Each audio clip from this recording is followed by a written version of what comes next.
Do you remember Mr. Thomas Edison, who famously attempted to invent the light bulb thousands of times? I hope you would agree that it might be a good idea to take a cue from Mr. Edison, who also famously remarked, "Our greatest weakness lies in giving up. The most certain way to succeed is always to try just one more time." Let's persevere through this test question, understanding that perseverance is the key to unlocking your full potential. You're presented with 3 cool-looking shapes. Each shape has 5 numbers inside. The first shape has numbers 16, 24, 8, 3, and 11. The second shape has numbers 14, 21, 7, 3, and 10. And then the third shape has numbers 27, 36, 9, 4, and then comes the missing number, which you need to calculate and select out of 4 possible choices. Choice A, 10, choice B, 12, choice C, 13, and last but not least, choice D, 17. I would agree with you, this question may not be the easiest thing to solve, just like a lot of things in life. But I have full confidence that you have all the required skills and creativity to tackle it. In fact, it doesn't go beyond the typical math. And I know that you will definitely give it a try by pausing this video. Always remember Mr. Thomas Edison's perseverance and dedication to experimentation, which ultimately led to the development of the practical and commercially viable light bulb, which we still use today. Trust in your abilities and let's explore all possible options together. Let's work on this as a team.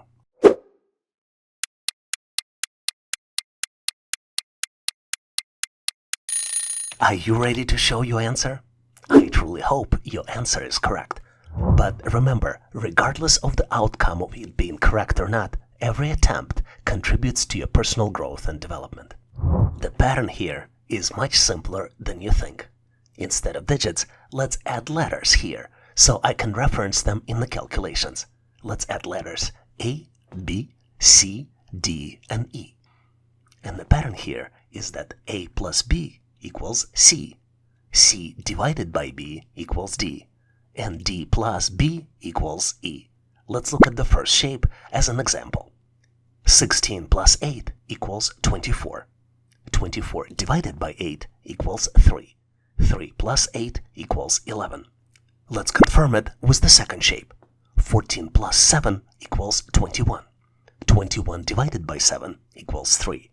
And last, 3 plus 7 equals 10. And now is the good time to calculate the missing number. 27 plus 9 equals 36. 36 divided by 9 equals 4. And 4 plus 9 equals 13. So the correct answer here is choice C, 13. It's hard to deny what Steve Jobs once said.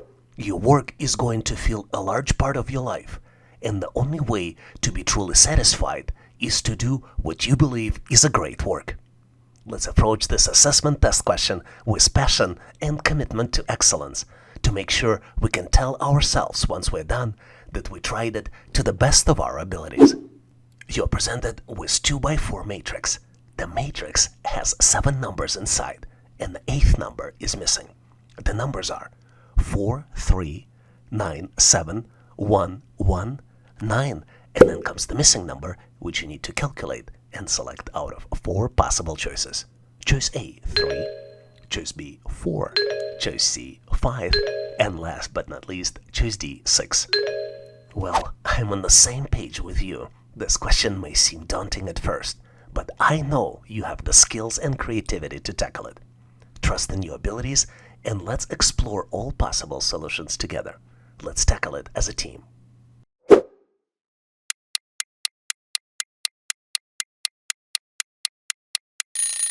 Are you ready to show your answer? Let's embark on this exploration journey together and compare our solutions in the end.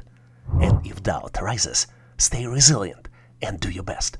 Each question you attempted, regardless of the outcome, adds to your experience and knowledge bank. The pattern here is tricky, but not unsolvable. Let's look at the first row. It has numbers 4, 9, 1, and 9. We need to double one digit number on the left and then double it again, adding 1 to both multiplications to calculate the 2-digit number on the right. Let's look at the example. 4 multiplied by 2 plus 1 equals 9. 9 multiplied by 2 plus 1 equals 19. Now we can calculate the missing number in the second row. 3 multiplied by 2 plus 1 equals 7. And 7 multiplied by 2 plus 1 equals 15. So the correct answer here is choice C, 5. Remember the wisdom of Ralph Waldo Emerson? What lies behind us and what lies before us are tiny matters compared to what lies within us. This wisdom should help us tap inside our own potential and help us solve this particular question. Let's harness our inner strength and potential to tackle this test with confidence, knowing that our capabilities far exceed any challenges that we may face. You're presented with 4 shapes. Each shape consists of pentagon, triangle, and the donut. You need to determine which shape does not belong to the sequence. And your choices are, out of 4 shapes, choices A, B, C, and D. Do you see the answer? Well, this question may not be the easiest to solve, just like a lot of things in life. But I know you have the skills and creativity to tackle it. Trust in your abilities and let's explore all possible options. Let's tackle this as a team.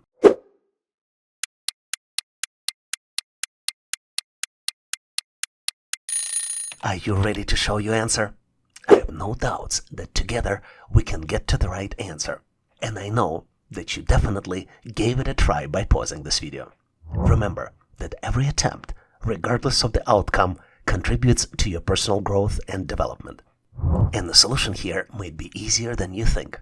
To solve it, you need to rotate the shapes to put them into the equal position. For example, we can use position of the shape A as a base position. And this will help us equalize all the shapes to see the difference and find the answer. We can keep shape A in the same position. All we need to do is to rotate shapes B, C, and D. And once you put all 4 shapes side by side, then you can see that the donut in the shape D is in the right corner instead of the left corner for the shapes A, B, and C. So the correct answer here is choice D.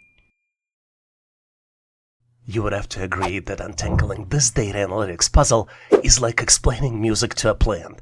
You have to start with the roots and hope that harmony eventually grows. You're presented with 7 terms, and you need to identify all terms related to data analytics. The terms are pivot, CVS, range, query, pilot, duplicate, and pylon. Feeling challenged? And that's okay. It's a tricky question.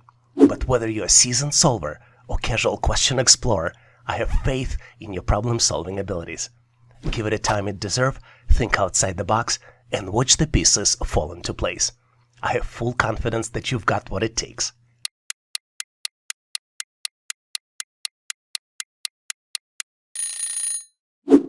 Are you ready with your solution? Or at least excited for a mental workout and to learn the answer? Let's tackle this puzzle together and explore the complexities of this question. Don't forget to share your brilliance in comments. Your ideas and solution might be the breakthrough we need. Let's start with the incorrect answers. The 3 incorrect answers I identified are CVS, which is a pharmacy and retail company. The term CVS sounds similar to CSV, which is comma-separated values and is used in data analytics. The second incorrect term is pilot. Pilot is a person who operates aircraft and spacecraft, and it sounds similar to pivot. For example, pivot tables are used in data analytics. And the third incorrect answer is pylon, which represents a tall structure used to support something such as bridge or power lines. And it sounds very similar to Python, which is the language that is used in data analytics. And now let's look at the correct answer. The first correct answer is pivot. In data analytics, a pivot refers to reorganizing and summarizing data to gain insights by changing the perspective or structure of the data set. The second term used in data analytics is range. In data analytics, range typically signifies the difference between the highest and lowest values in the dataset, providing a measure of dispersion. The third correct answer from my standpoint is query. In data analytics, a query is a request for specific information from a database or dataset, often expressed in a structured query language like SQL. And last correct answer, I believe, is duplicate. In data analytics, a duplicate refers to identical or replicated records within a dataset, which may need to be identified and managed for data quality and analysis purposes. Are you in agreement with my version of the answer? Please make sure to post your answers and solutions in comments. I hope you would agree to try to imagine this question as a stepping stone across the river of challenges. With all of your efforts toward the correct answer, you're building a bridge to the island of your triumph. You need to determine the smallest answer among 4 possible choices. Choice A, 2/5 plus 3/4. Choice B, square root of 4 minus 0.75. Choice C, 1.2 plus 1/8. And last but not least, choice D, 2/3 multiplied by 2. Well, guess what? I'm on the same page with you, and I also think it's a tricky question. But remember though, you are not navigating this path alone, and I'm here to help, as well as other subscribers on this channel. Whether you're a problem-solving expert or a newcomer, I have full faith in your capabilities. Take a moment to gather your thoughts, tap into your imaginative side, and let's triumph over this challenge together. Your solution almost ready and definitely within reach.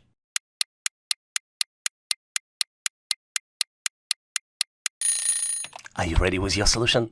I am eager to see it, so let's proceed and compare the answers. The best way to solve this challenge is to solve it for each expression and convert the end result to decimals.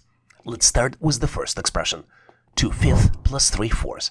2/5 equals 0.4. 3/4 equals 0.75. 0.4 plus 0.75 equals 1.15. Now let's look at expression B.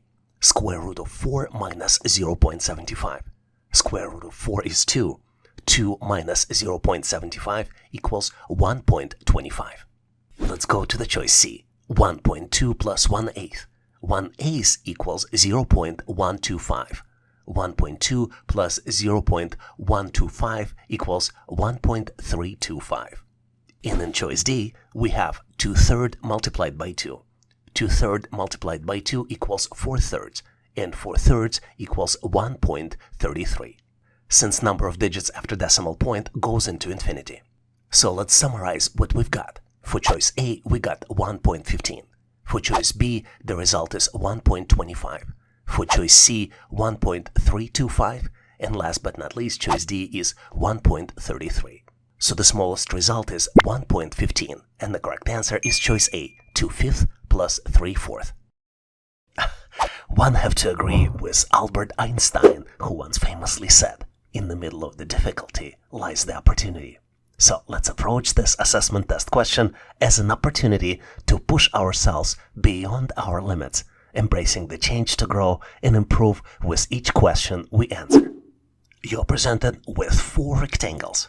Each rectangle has 3 different shapes inside, and you need to determine which shape does not belong to the group. You have choices A, B, C, and D. Seems challenging, right? Well, I couldn't agree more. This question may not be the easiest to solve, just like a lot of things in life, but I have full confidence that you have all the required skills and creativity to tackle it. And I know that you definitely will give it a try by pausing this video. Trust in your abilities, and let's explore all possible options together. Let's tackle this problem as a team.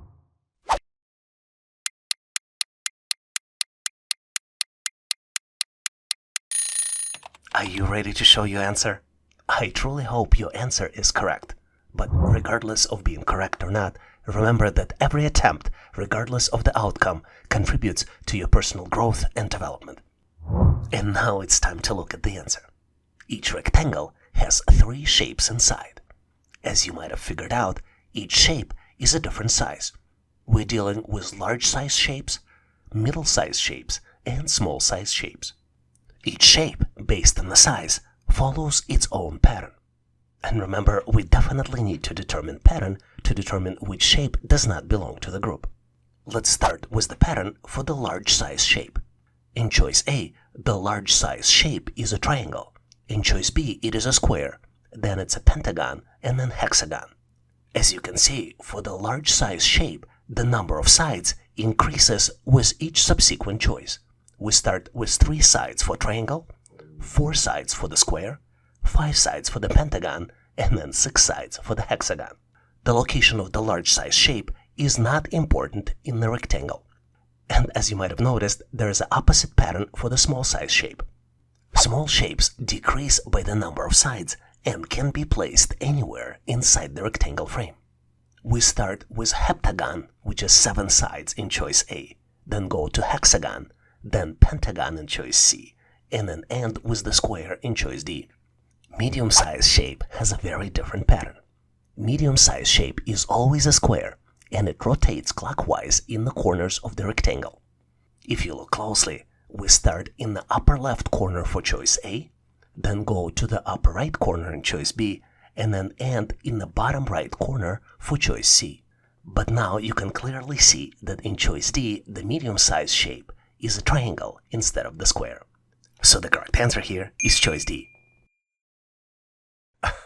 It's hard to deny, but to solve this question, we need to remember the words of Confucius.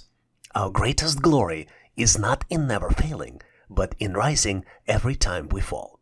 So let's embrace this challenge as an opportunity for growth and learning, knowing that resilience is the key to success. It is our time to demonstrate it and solve this question, learning new skills at the same time. You're presented with the equation, build with the matchsticks. The equation is not correct right now. An equation is 5 minus 3 equals 8. Your goal is to fix the equation by moving just one matchstick. Yes, just one. It seems so easy, but maybe it is or maybe it isn't. It is possible that this question may seem daunting at first, but I know you have the skills and creativity to tackle it. Trust your abilities and let's explore all possible solutions together. Let's tackle it as a team.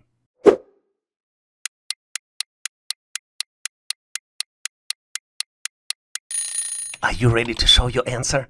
Let's embark on this journey together and assess our solutions. And if doubt arises, stay resilient. Each question attempted, regardless of the outcome, adds to your experience and knowledge bank. As I already mentioned, the solution here is simpler than you think. But to get to it, let's understand the rules of the matchstick problems. The first rule is that you cannot use less or greater signs.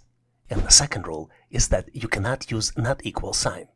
Wouldn't it be easy to just change the equal sign into greater sign and say 5 minus 3 greater than 8? Or to move pretty much any matchstick and make non-equal sign, and you wouldn't run out of options. You might be asking then, what moves are allowed? And there are a few. Movement of matchsticks from digit to digit, from sign to digit, and from digit to signs. Also, negative numbers are allowed. With that in mind, let's solve this equation. We need to move one matchstick from the digit 8 to the first digit. This changes the first digit to 9 and the last digit in this equation to 6. And the correct equation here is 9 minus 3 equals 6. With this question, I would like to echo the wisdom of Eleanor Roosevelt. You gain strength, courage, and confidence by every experience in which you really look fear in the face. Let's confront this challenge with this assessment test questions head on, knowing that overcoming obstacles builds your resilience and your character. You're presented with 4 numbers, 17, 43, 37, and then comes the missing number you need to calculate, knowing that all 4 numbers average 30. Your choices for the answers are choice A, 21, choice B, 22, choice C, 23, and last but not least, choice D, 25. Well, this question may seem daunting at first, but I know you have the skills and creativity to tackle it. Trust in your abilities, and let's explore all possible solutions together. Let's tackle it as a team.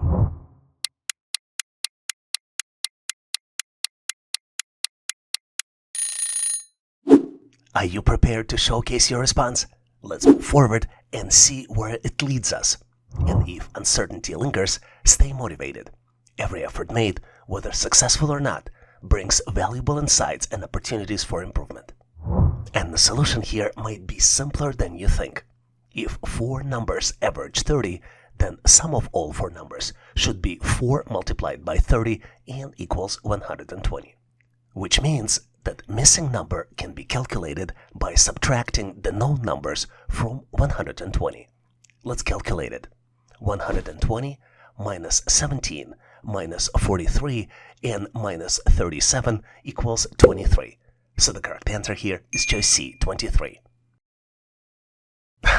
Admit it or not, but genius is 1% inspiration and 99% perspiration.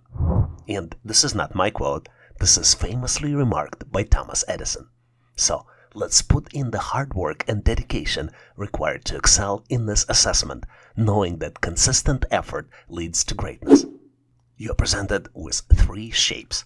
Each shape has smiley face, arrow, and then hexagon. The 4th shape is missing. You need to determine which one to select, and select the 4th shape out of 4 possible choices. Choices A, B, C, and D.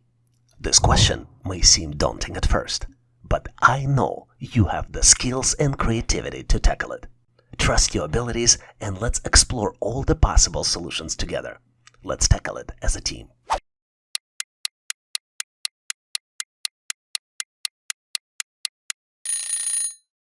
Are you prepared to showcase your response? Let's move forward and see where it leads us. And if uncertainty lingers, stay motivated. Every effort made, whether successful or not, brings valuable insights and opportunities for improvement. The way to solve these types of problems is to look at 3 original shapes and determine the pattern. The pattern exists for every shape inside the matrix. For example, if you look closely, you will see that arrow rotates counterclockwise. This is probably the easiest pattern to determine. But hey, there are 2 other patterns because there are 2 other shapes. For example, smiley face moves from corner to corner clockwise. And then hexagon rotates alongside the edges counterclockwise and also changes the fill from gray to white. With that in mind, let's determine the final shape. Based on our logic, the arrow should be pointing at 6 o'clock. The hexagon should have white fill and should be in the upper right corner, and smiley face should be on the opposite side of hexagon in the bottom left corner. So the correct answer here is choice A. It's hard to deny that every question holds an opportunity for growth, and we need to approach each one with curiosity and determination, knowing that each attempt brings you closer to mastery. You're presented with 3 cool-looking shapes. Each shape has 7 numbers inside. The first shape has numbers 8, 7, 2, 5, 6, 9, and then number 5 in the middle. The second shape has numbers 3, 4, 7, 8, 1, 6, and then number 7 in the middle. The third shape has numbers 0, 3, 9, 6, 2, 5, and then in the middle comes the missing number, which you need to calculate and select out of 4 possible choices. Choice A, 0. Choice B, 1. Choice C, 2. And last but not least, choice D, 3. If you're like me, you might have doubts about this question. But don't worry, it's totally natural to encounter challenges. Remember though, every problem has a solution, and I believe you will find it with your ingenuity and perseverance. Let's tackle it as a team.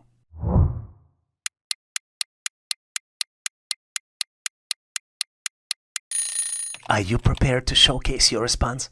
Let's start the discussion and see where it leads us. And if uncertainty lingers, stay motivated.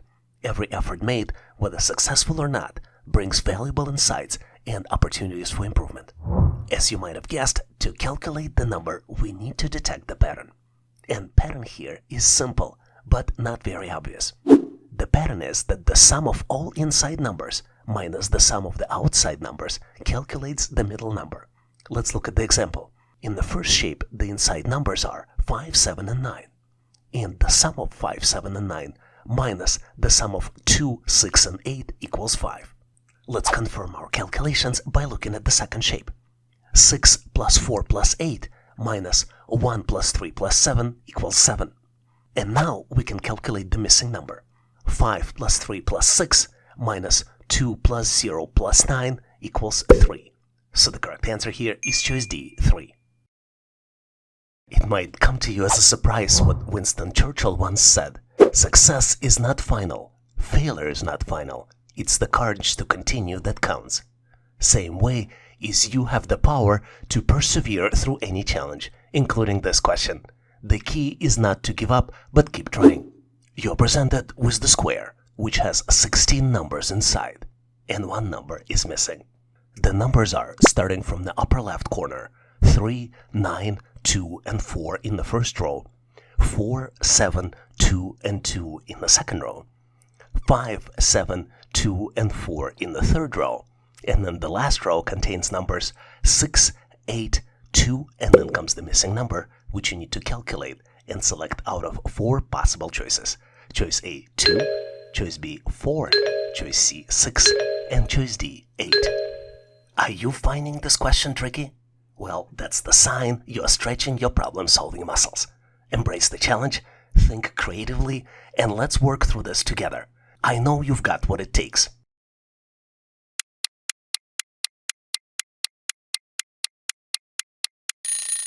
Are you excited to share your solution? Let's roll up our sleeves and begin the comparison. Remember though, even if uncertainty looms, keep your optimism shining. Every challenge encountered, whether conquered or not, fosters growth and resilience.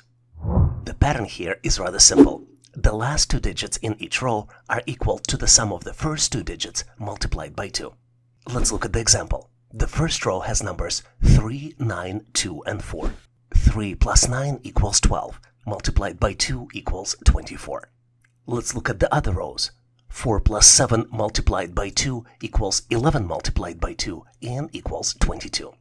5 plus 7 multiplied by 2 equals 24. And then the last row where we calculate the missing number, where 6 plus 8 multiplied by 2 equals 28. So the correct answer here is choice D, 8. You can't argue, but with this question, you're not just a participant. You are a maestro leading the orchestra of your own potential. Let your brilliance resonate in your answer as well to help you accomplish your goals on your journey. You're presented with 3 by 3 square. Each cell in the square has a number. The numbers starting with the first column are 57, 89, and 99. The middle column has numbers 12, 17, and 18. And then the last column has numbers 3, 8, and then comes the missing number, which you need to calculate and select out of 4 possible choices. Choice A, 7, choice B, 8, choice C, 9, and last but not least, choice D, 10. If you think it's a tricky question, you are not alone. I think exactly the same way. But fear not, you're in a good company here on this channel. Whether you're a seasoned problem solver or just starting out, I have confidence in your abilities. Pause for a moment, channel your inner creativity, and let's conquer this challenge side by side. Your solution is just around the corner.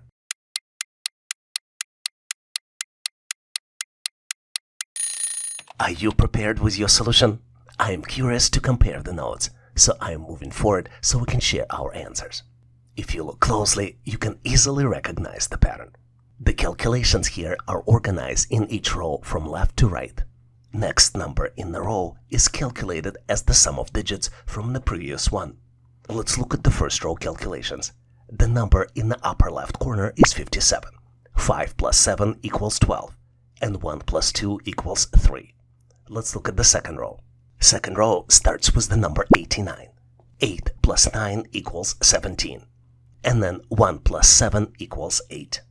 The third row starts with the number 99. 9 plus 9 equals 18. So to calculate the missing number, we need to add 1 plus 8, and the result of this is 9. So the correct answer here is choice C, 9. With this question, I want you to remember, you are not just answering it, you are embarking on the journey of discovery and growth.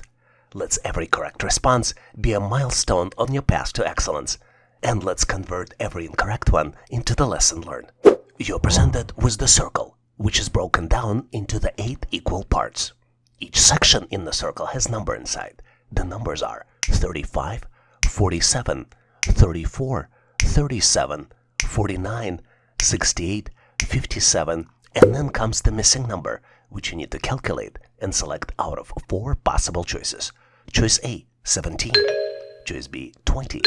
Choice C, 23. And last but not least, choice D, 25. Do you think it's a tough one? Rest assured, you're not trying to solve it alone. Regardless of your expertise in problem solving, I believe in your abilities. Pause for a moment, harness your creativity, and let's face this challenge together. The answer is just waiting your insightful touch.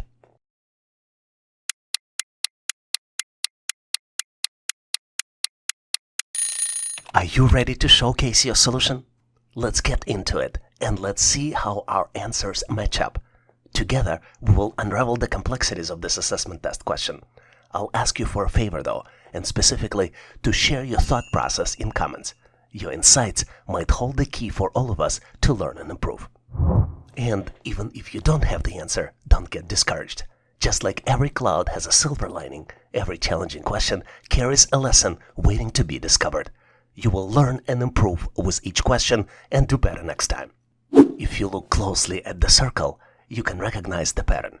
The numbers on the opposite side of the left-sided numbers are calculated as a product of digits of the right side numbers, minus 1. Let's look at the example. At 11 o'clock, we see number 57.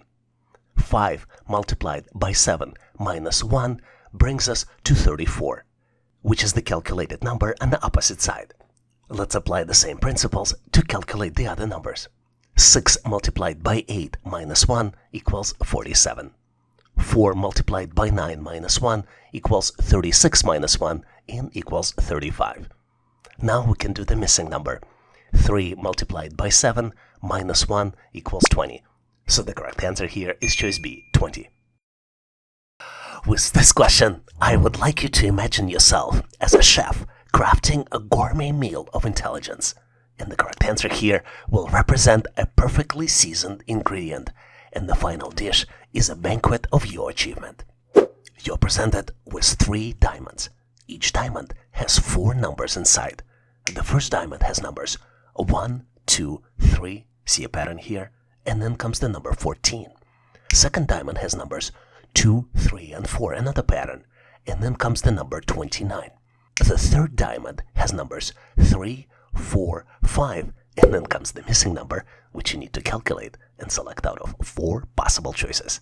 Choice A, 45, choice B, 48, choice C, 50, and last but not least, choice D, 52. I wish I would know what your first impression is about this question. What I do know is that I don't want you to think of this as a tough challenge. I would like you instead to focus on thinking out of the box. Rest assured, you are not trying to solve this challenge alone.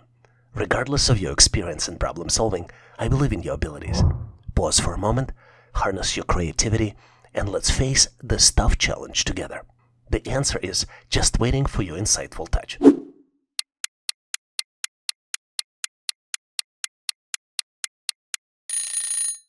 Are you ready to showcase your solution?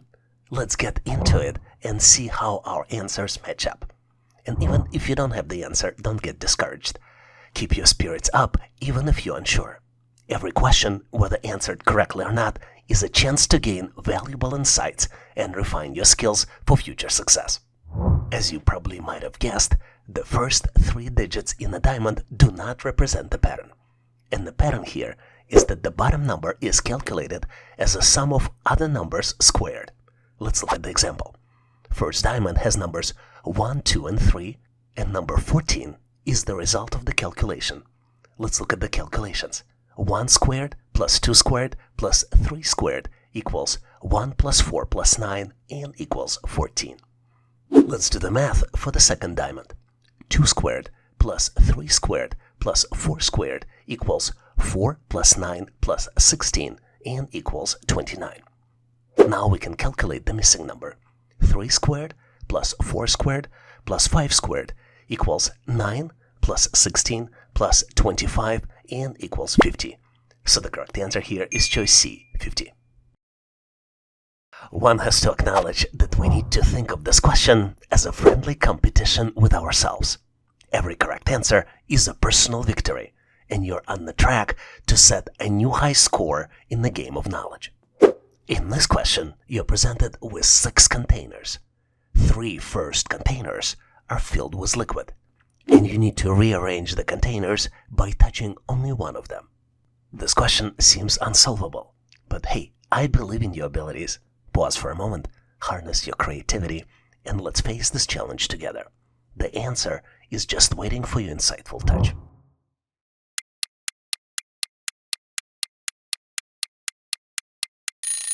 Are you ready to showcase your solution? Let's get into it and see how our answers match up. Together, we'll unravel the complexities of this assessment test question. I'll ask you for a favor though, and specifically to share your thought process in comments. Your insight might hold the key for all of us to learn and improve. And even if you didn't have the answer, don't get discouraged.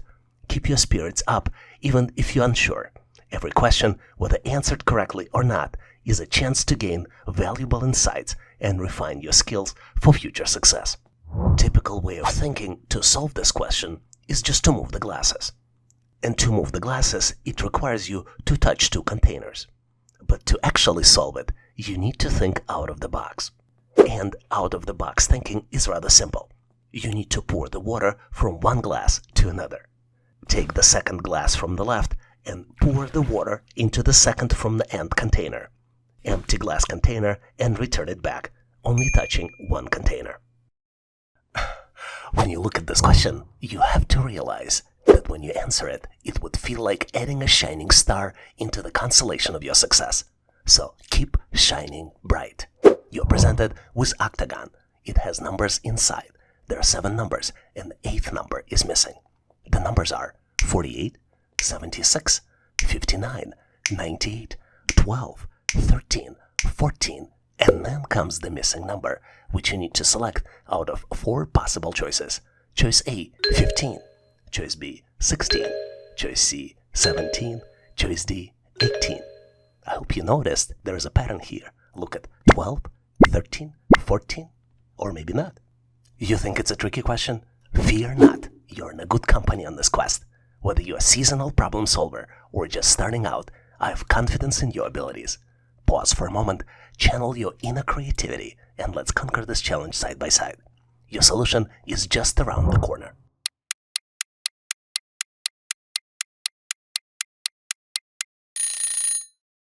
Are you prepared with your solution? I am curious to compare notes, so let's move forward and share our answers. To answer this question, you need to look closely to determine the pattern. And the pattern here is that starting at 8 o'clock, numbers on the opposite side of the octagon are sums of digits of the numbers from the opposite side. Let's look at the example. You see the number 48 at 8 o'clock? 4 plus 8 equals 12, and that's exactly the number on the opposite side. Let's keep looking. 76 converts into 7 plus 6 and equals 13. 59 converts to 5 plus 9 and equals 14. And then the missing number can be calculated as 9 plus 8 and equals 17. So the correct answer here is choice C, 17. Some might argue that attempting this problem is like playing hide and seek with a ghost. It may seem elusive, but with a little persistence, you will uncover the mystery. But I see this question like a garden of opportunities. It may be a seed that, when nurtured, grows into knowledge. Your goal is to determine the opposite business word pairs. You already presented with one pair, innovative versus conventional. And you need to find the opposite business word pairs for other words, which are transparent, collaborative, strategic, and stable. Feel like you stumbled upon a tough one? Well, it's not that difficult to solve, and I have full trust in your problem-solving capabilities. Whether you're a problem-solving veteran or a newcomer, I believe in your capabilities. Take a moment to reflect, tap into your creativity, and let's tackle this challenge together. The answer is just waiting to be discovered.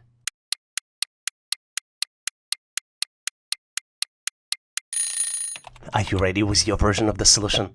I hope you are, so let's move forward and compare our versions of the answer. I think the opposite of transparent is the word opaque. Opaque in business describes the lack of transparency or clarity, where the information or processes are unclear, making it difficult for stakeholders to understand or access. The example of the sentence with the word might be, The financial report was so opaque that investors struggled to understand the company's true financial health. The opposite of the word collaborative is independent. Independent in business denotes autonomy and self-reliance, indicating the ability for the entity or individual to operate without unique influence or reliance on external factors. The example of the sentence with this word might be, the entrepreneur decided to start an independent consulting firm, free from constraints of a traditional corporate structure. The opposite of the word strategic in business is tactical. Tactical in business sense relates to actions or strategies that are carefully planned and executed to achieve short-term goals or respond to immediate challenges within an overall strategic framework. The example of the sentence with this word might be, the marketing team implemented a tactical campaign to boost sales during the holiday season, targeting specific demographics with precision. An opposite of the word stable could be volatile. Volatility in business refers to the degree of unpredictability and variability in market conditions, prices, or other factors. The example of the sentence with this word might be, the stock market became highly volatile, with prices fluctuating dramatically in response to global economic uncertainties. Did you come up with any different alternatives? If you did, please make sure to share them in comments so we can all learn. Admit it or not, but we need to consider this question as a chapter in the adventure novel of your learning journey. The more chapters you complete, the more epic your score of success becomes. You're presented with 5 mathematical equations. Well, those equations look unusual. The first equation is 1 plus 1 equals 13. 1 plus 2 equals 15. 2 plus 2 equals 26. 2 plus 3 equals 28. 3 plus 3 equals the missing number which you need to calculate and select out of 4 possible choices. Choice A, 35. Choice B, 37. Choice C, 39. And last but not least, choice D, 41. I wonder, what's your first impression of this challenge? I don't want you to think of this one as a tough challenge. Rest assured, you're not trying to solve it alone. Regardless of your experience in problem solving, I believe in your abilities. Pause for a moment, harness your creativity, and let's face this challenge together. The answer is just waiting for your insightful touch.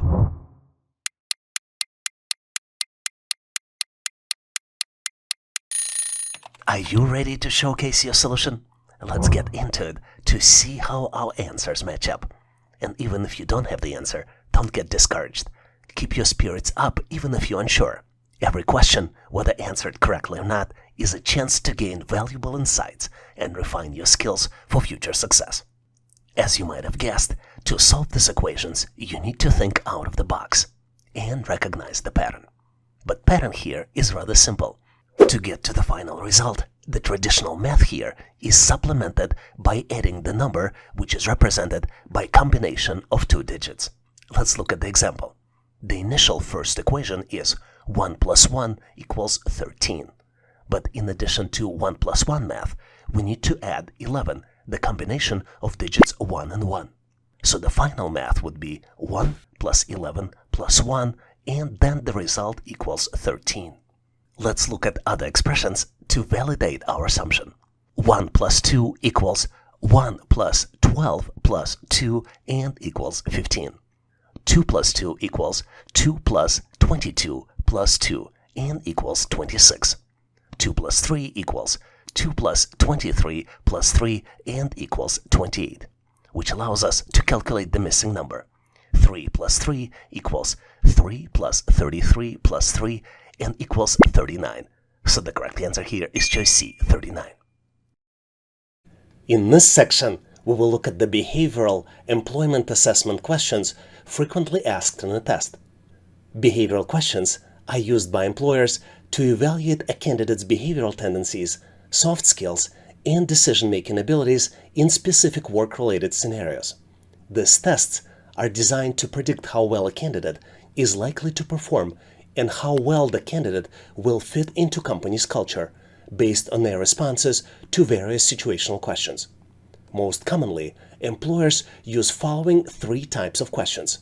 Number 1 is scenario-based questions. Candidates are presented with hypothetical work-related scenarios or situations. These scenarios may be relevant to a specific job role or industry the candidate is applying for. Number 2 are multiple choice questions. Candidates are provided with multiple choice options as responses for each scenario. They need to choose the most appropriate or effective response. And last but not least are evaluation behavioral trait questions. These types of questions assess various behavioral traits and soft skills of the candidates, such as problem-solving ability, communication skills, teamwork, conflict resolution, time management, adaptability, and leadership potential. Let's look at some of the specific behavioral test questions we frequently see on the test. Here's an amazing question we frequently see on the test. You're presented with the statement. In this case, the statement is, I'm working better when no one is bothering me. You need to select your answer out of 7 possible choices. Choice A, strongly disagree. Choice B, disagree. Choice C, somewhat disagree. Choice D, not sure. Choice E, somewhat agree. Choice F, agree. And last but not least, choice G, strongly agree. Take a close look to see if you can come up with the answer. This is a tricky question, so in addition to just selecting the answer, I would recommend that you build a mental strategy on how to answer and why are you selecting this particular choice. Are you ready? Let's move forward, so I'll share with you my version of the answer. And obviously, if you have a better way to solve it, please make sure to post in comments. Before answering this question, let's take a close look to see what employer is looking for. I believe in this particular question, employer is looking for specific qualities and skills related to teamwork and collaboration. What's interesting is while the statement, I'm working better when no one's bothering me, might reflect preference for working independently, this is not correct. This statement, if answered incorrectly, raises concerns about your ability to function effectively within the team-oriented environment. To better understand how to answer, let's imagine the scenario where you're answering this question during job interview. How would you answer? I might be wrong, but when answering, you would highlight 3 important points. Number 1, you would highlight your collaboration skills.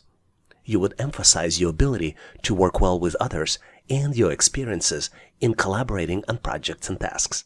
You probably would benefit by providing examples on how you communicate effectively, share ideas, and respect diverse opinions. Number 2, you would discuss successful team experiences.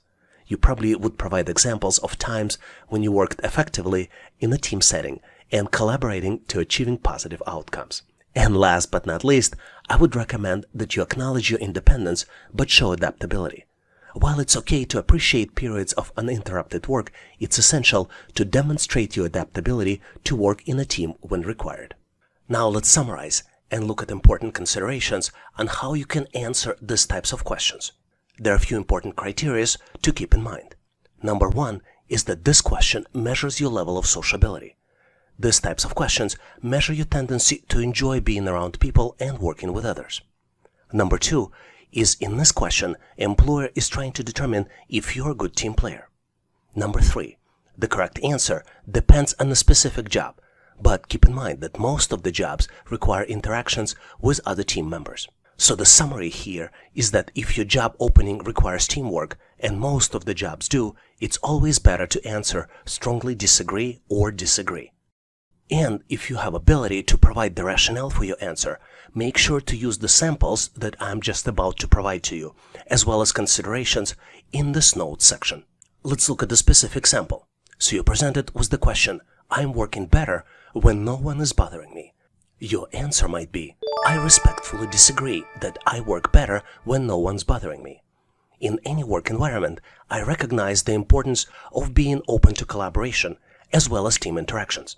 I understand that work processes can be unpredictable and that there may be situations where my coworkers require help or attention. And I'm always willing to lend a hand and actively engage with my team members to ensure our collective success. I genuinely enjoy being around people and thrive in collaborative setting. Working with others helps me leverage diverse perspectives and skill sets, which often leads to innovative solutions and improved outcomes.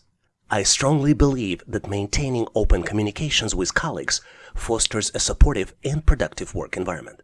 What's even more important is that while I prefer to minimize unnecessary distractions and unrelated requests during my focus time, I understand that effective teamwork sometimes necessitates flexibility.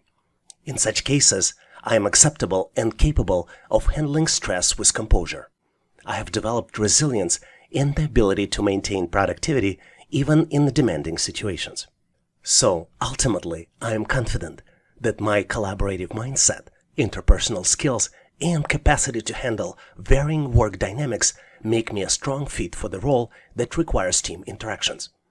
I am committed to contributing my best efforts to the team's success and fostering a positive and productive work environment.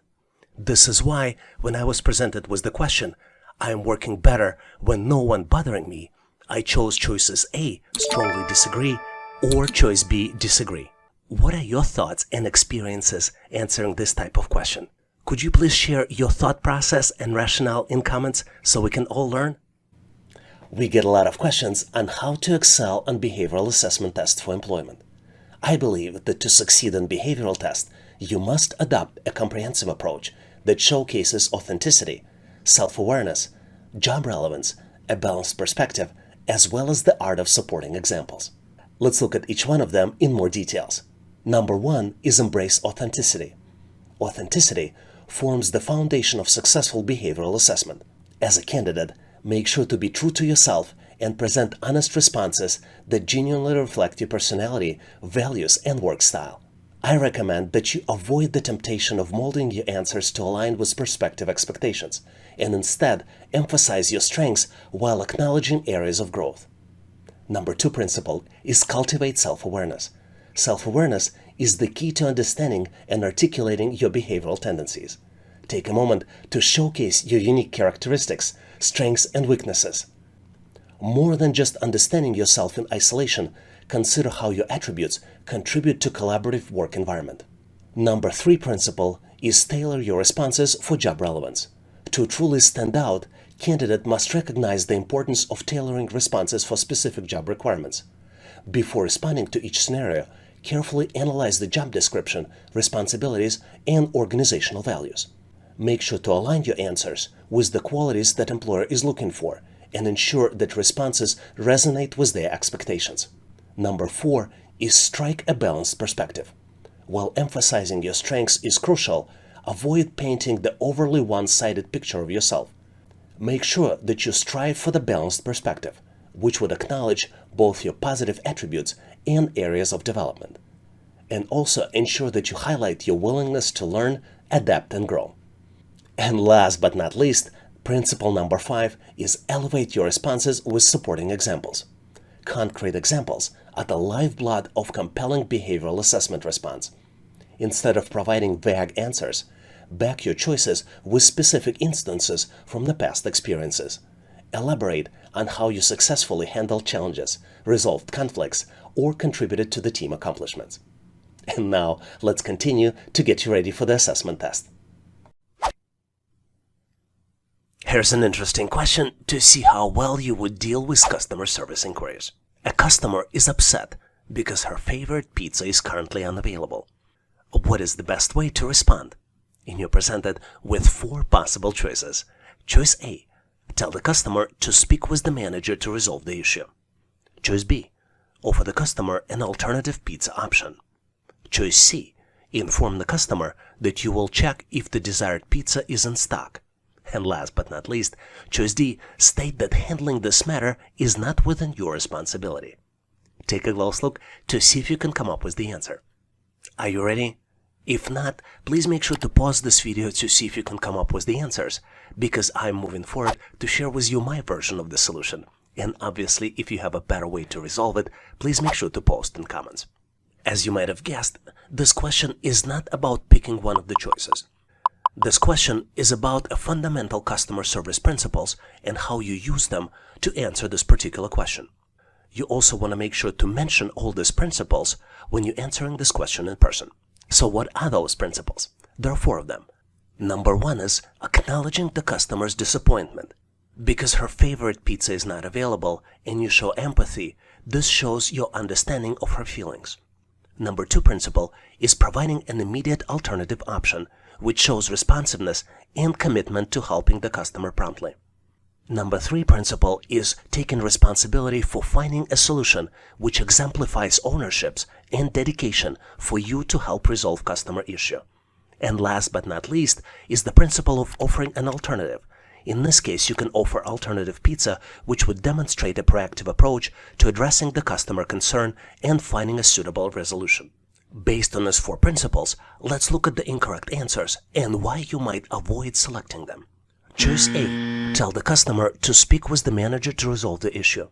Using this selection passes the responsibility to the manager and may make customer feel ignored and dismissed, and it is important to take initiative and attempt to assist the customer directly. Choice C. Inform the customer that you will check if the desired pizza is in stock is a good choice. But this is not the best choice. While this response shows some willingness to help, it may leave the customer waiting for the solution. Offering an immediate alternative is a more proactive approach. And last incorrect choice is choice D. State that handling this matter is not within your responsibility. Telling the customer that it's not your responsibility can come across as unhelpful and may lead to further dissatisfaction. You should strive to assist the customer as much as possible within your capacity. So as you might have figured out, I believe that the correct answer to this question is choice B. Offer an alternative pizza option. By offering an alternative pizza option, you address the customer's disappointment and demonstrate willingness to help. In addition to the suggestion, you can also offer to search for her favorite pizza flavors in competitor brands. This approach helps turn a negative situation into a positive one, where you learn more about the customer and find the proactive solution as possible suitable alternative. What do you think about this question? Do you agree with this solution? Do you have a better way to solve it? Please make sure to post your answer and rationale in comments. In this section, we will look at the leadership assessment test for employment, which measures candidates' leadership potential and skills. The questions on this type of test typically involve scenarios and situational judgment and may assess traits such as decision-making, communication, conflict resolution, and delegation. Let's look at some sample leadership assessment test questions we typically see on the test to prepare you for the assessment. Let's face it, the correct answer to this question is a brick in the foundation of your success. Build confidently as you're constructing a monument of achievement. You need to select the answer that best describes you to the following statement. I am more productive when I don't have to take risks as part of my job. And you're presented with 7 possible choices. Choice A, strongly disagree. Choice B, disagree. Choice C, somewhat disagree. Choice D, not sure. Choice E, somewhat agree. Choice F, agree. And last but not least, choice G, strongly agree. Do you think you've encountered a tough one? Rest assured, you are not alone in this path. And I can't agree more. But regardless of your experience in problem solving, I believe in your abilities. Pause for a moment, harness your creativity, and let's face this challenge together. The answer is just waiting for your insightful touch.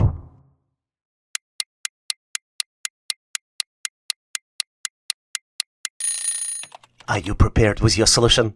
I am curious to compare notes. Let's move forward and share our answers.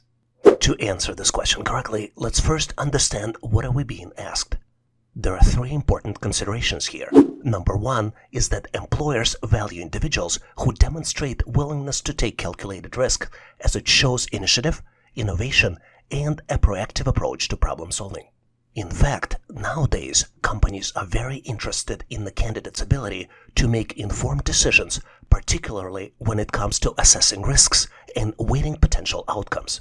Correct response to this question should suggest that the candidate is capable of making strategic decisions that may lead to productivity gains and positive outcomes for the organization. In fact, there are 4 important qualities assessed in this question: your problem-solving abilities, your levels and tolerance for innovation and creativity, your adaptability and resilience, and your strategic thinking. Let's look at each one of those in more details so we better understand how to answer this question correctly. Let's start with problem-solving abilities. Taking calculated risks often requires problem-solving skills to assess potential challenges and develop strategies to mitigate risks. Candidates who demonstrate a willingness to take calculated risks may also exhibit strong problem-solving abilities, enabling them to overcome obstacles and drive productivity in their roles. You might be surprised how indirectly this question assesses your innovation and creativity. In fact, candidates who are open to taking calculated risks may possess a creative and innovative mindset. These candidates may be more inclined to explore new ideas, approaches, and solutions to challenges, which can lead to increased productivity and innovation within the workplace. Based on your answer, employers can also determine your levels of adaptability and resilience. In fact, candidates who are comfortable with taking calculated risks may demonstrate greater adaptability and resilience in face of uncertainty. They may be more willing to embrace change, navigate challenges, and persevere in pursuit of productivity and success. Strategic thinking, which is also assessed as part of this question, is a big item on the list of employers. Taking calculated risks requires strategic thinking and an ability to anticipate potential outcomes and consequences. And candidates who exhibit a willingness to take calculated risks may possess strong strategic thinking skills, enabling them to make informed decisions that align with organizational goals and objectives.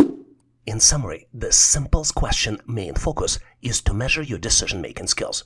But in addition, employer is trying to determine your levels of innovation, creativity, problem-solving, adaptability, resilience, and strategic thinking. In fact, this question measures your open-mindedness and comfort around trying new things. The correct answer depends on specifics of the job. A candidate who is more open-minded and demonstrate a willingness to take calculated risks may be perceived as more effective. Let me leave you with the sample answer if you face this question in a job interview. As a candidate, I recognize that productivity is essential in my role, and I strive to maintain high levels of efficiency in my work. However, I disagree with the statement that I am more productive when I don't have to take calculated risks. While stability and predictability are valuable, I believe that taking calculated risks can lead to innovation growth and breakthroughs in performance. By disagreeing with the statement, I aim to convey my willingness to step outside of my comfort zone, embrace challenges, and explore new opportunities that may enhance productivity and contribute to the success of the organization. My approach is carefully evaluate risks, make informed decisions, and leverage opportunities to drive positive outcomes, ultimately maximizing productivity and achieving goals effectively. With this answer, I believe the correct answer to this question is choice B, disagree. Are you in agreement with me? If you're not, please make sure to share your answer and your suggestions in comments. A lot of times during the test, you might be presented with very uncomfortable situation to determine how you would behave. This is one of those test questions. You got promoted to the manager role that your colleague at work was also hoping for. Now things are awkward between you two. You want to keep the relationship going, but your colleague is not speaking to you outside of the required communications during the team meetings. You have 5 choices to select all that apply in order. Choice A, apologize for the fact that you were promoted over your colleague. Choice B, ask your colleague about her career aspirations. Choice C, schedule a meeting to discuss your colleague's feelings. Choice D, stay professional. Choice E, prepare the 30-day action plan as a manager of the department. Take a close look, maybe pause this video, give yourself 10 to 15, maybe 20 seconds to see if you can come up with the answer. Are you ready? I am moving forward to share with you my version of the solution, and obviously if you have a better way to solve it, please make sure to post in comments. I think this question is about demonstrating leadership at the higher level of job responsibilities.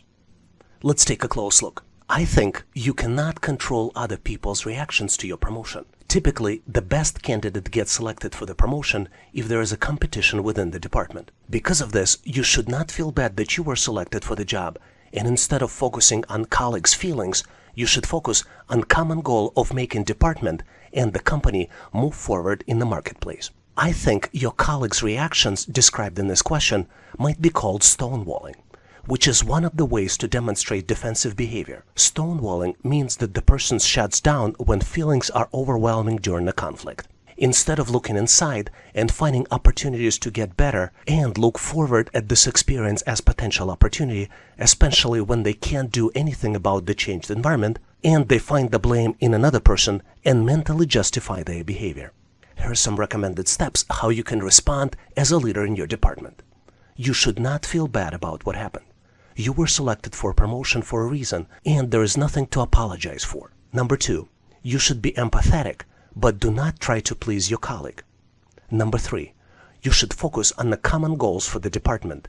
You should build a plan to move forward, be a change agent, address all the issues that you've learned about when you were a peer with your colleague, and you should lead by example. Let's look at the key traits assessed in this question. I think the essential traits that are being assessed are empathy, leading by example, and genuinely try to help others. There are also some red flags that this question is trying to look for. For example, feeling guilty and focusing on feelings instead of work deliverables. Based on this, I think that the least recommended choices in order would be choices A and C. Choice A, apologizing for the fact that you were promoted over your friend, and choice C, schedule a meeting to discuss your colleague's feelings. I would say that the most recommended answers would be choices D, E, and B. I think staying strong and maintaining professional behavior is always a good strategy, which gains you respect from peers, management, and company's customers. Instead of focusing on feelings of another person, you should focus on common goals for the department to advance your organization and do it by building an action plan. At the same time, you should genuinely try to help your colleague to advance and ask her about her career aspirations. So my recommended choices in order would be choice D, staying professional, choice E, prepare a 30-day action plan as a manager of the department, and last but not least, choice B, ask your colleague about her career aspirations. Do you have a better way to solve it? Please make sure to post your answers and rationale in comments. In this section, we will look at the sample questions for cognitive test, which represents an assessment used by employers to evaluate candidates' mental abilities such as problem solving, critical thinking, and memory. The questions in the test can vary, but typically involve math problems, logic puzzles, spatial reasoning, and verbal comprehension. Let's look at some sample cognitive assessment test questions we typically see on the test. What's interesting about this problem is that it seems unsolvable, but if you make one correct assumption, it's so easy to solve it. You're presented with the shelf of items from the coffee shop, and the items are cupcakes and cookies. There are 3 sets of items, and 2 sets have price tags associated with them, and the last set does not, and you need to calculate the price tag for the last set. The first set consists of 1 cookie and 1 cupcake, and the price tag for the first set is $7. The second set consists of 2 cookies and 1 cupcake, and the price tag for the second set is $12. The last set consists of only 1 cupcake, and you need to calculate and select price for the cupcake out of 4 possible choices. Choice A, $5. Choice B, $4. Choice C, $2. And last but not least, choice D, $3. Take a close look to see if you can come up with the answer. Did you figure it out? It seems unsolvable, but the only thing you need to make is one assumption. And using this assumption, I'm going to move forward to share with you my version of the answer. And obviously, if you have a better way to solve it, please make sure to post in comments. Take a close look at the first set. The first set consists of cookie and cupcake, and it costs $7. What's interesting is that the second set already includes the first set plus the cookie, which allows us to calculate the price of this extra cookie. And we can do it by subtracting 7 from 12, and the end result of it is $5, which means that the price of cookie is $5. Now we can easily calculate the price of cupcake by subtracting 5 from 7, which means that the total price of cupcake is 2. So the correct answer here is choice C, $2. Did you get to the same answer? If not, please make sure to post your answer, solution, and rationale in comments. And now I have something that maybe you were not expecting. Here's the practice question for you. You need to find the missing number, and you're presented with 4 scales. 3 scales have items on the left side and the number on the right side to make them equal. And 4th scale only has items on the left and missing number on the right in the form of question mark. You need to calculate the question mark out of 4 different choices. Choice A, 60. Choice B, 65. Choice C, 70. And then last but not least, choice D, 75. Take a close look. Maybe pause this video for 10 to 15 seconds to see if you can come up with the solution. Once you're ready, please make sure to post your answer in the comments so I can give you my feedback. Thanks for participating and good luck. Here's a very interesting question to test your spatial reasoning. You're presented with partial square, and you need to find the missing shape to build the full square. You have 4 different choices to choose from to complete the square. Choices A, B, C, and D. Take a close look to see if you can come up with the answer. And on my end, I'm moving forward to share with you the correct solution. As you might have figured out, the correct choice here is choice D. And to get to this answer, you need to look at the shape which fits perfectly to match the edges. Since this is the 5 by 5 square, choice D is the perfect shape because it matches perfectly to create a full square. Hopefully you've nailed this question on your own and now know how to answer similar problems on the test. And now I have a question for you to test your skills. You're presented with the series of objects and you need to determine next object in the sequence. Please choose one of the following 4 choices. Choices A, B, C, and D. Do you see the correct answer? Please make sure to post your version in comments. This would allow me to give you my feedback. Thanks for participating and good luck. Here's an amazing question where we need to find the missing number. You're presented with the tree-looking like structure, and it has the numbers in the circles on the top. The numbers are, if we start from the left, 50, 216, 880, and then comes the missing number. You need to calculate and select the missing number out of 4 possible choices. Choice A, 1290. Choice B, 2565. Choice C, 2941. And last but not least, choice D, 3536. I'm gonna give you a quick hint. Take a close look to see what exactly do you see on this picture. And you see circles, you see stems, and you see numbers. And here's another consideration. Do you think the fact that circles have different colors matters? Or it doesn't? Give yourself 10 to 15 seconds to see if you can figure it out. On my end, I am moving forward to share with you my version of the solution. And obviously, if you have a better way to solve it, please make sure to post in comments. The pattern here is rather simple, but it takes a little bit of time to detect it. If we start from the left, from the smallest number, and go clockwise, the next number is calculated as a previous value multiplied by the total number of lines plus total number of circles. Let's look at the example. The first number is 50 in the purple circle, and it's given, not calculated. The second number, though, is calculated previous number 50 multiplied by 4 plus 16, and the result of this is 216.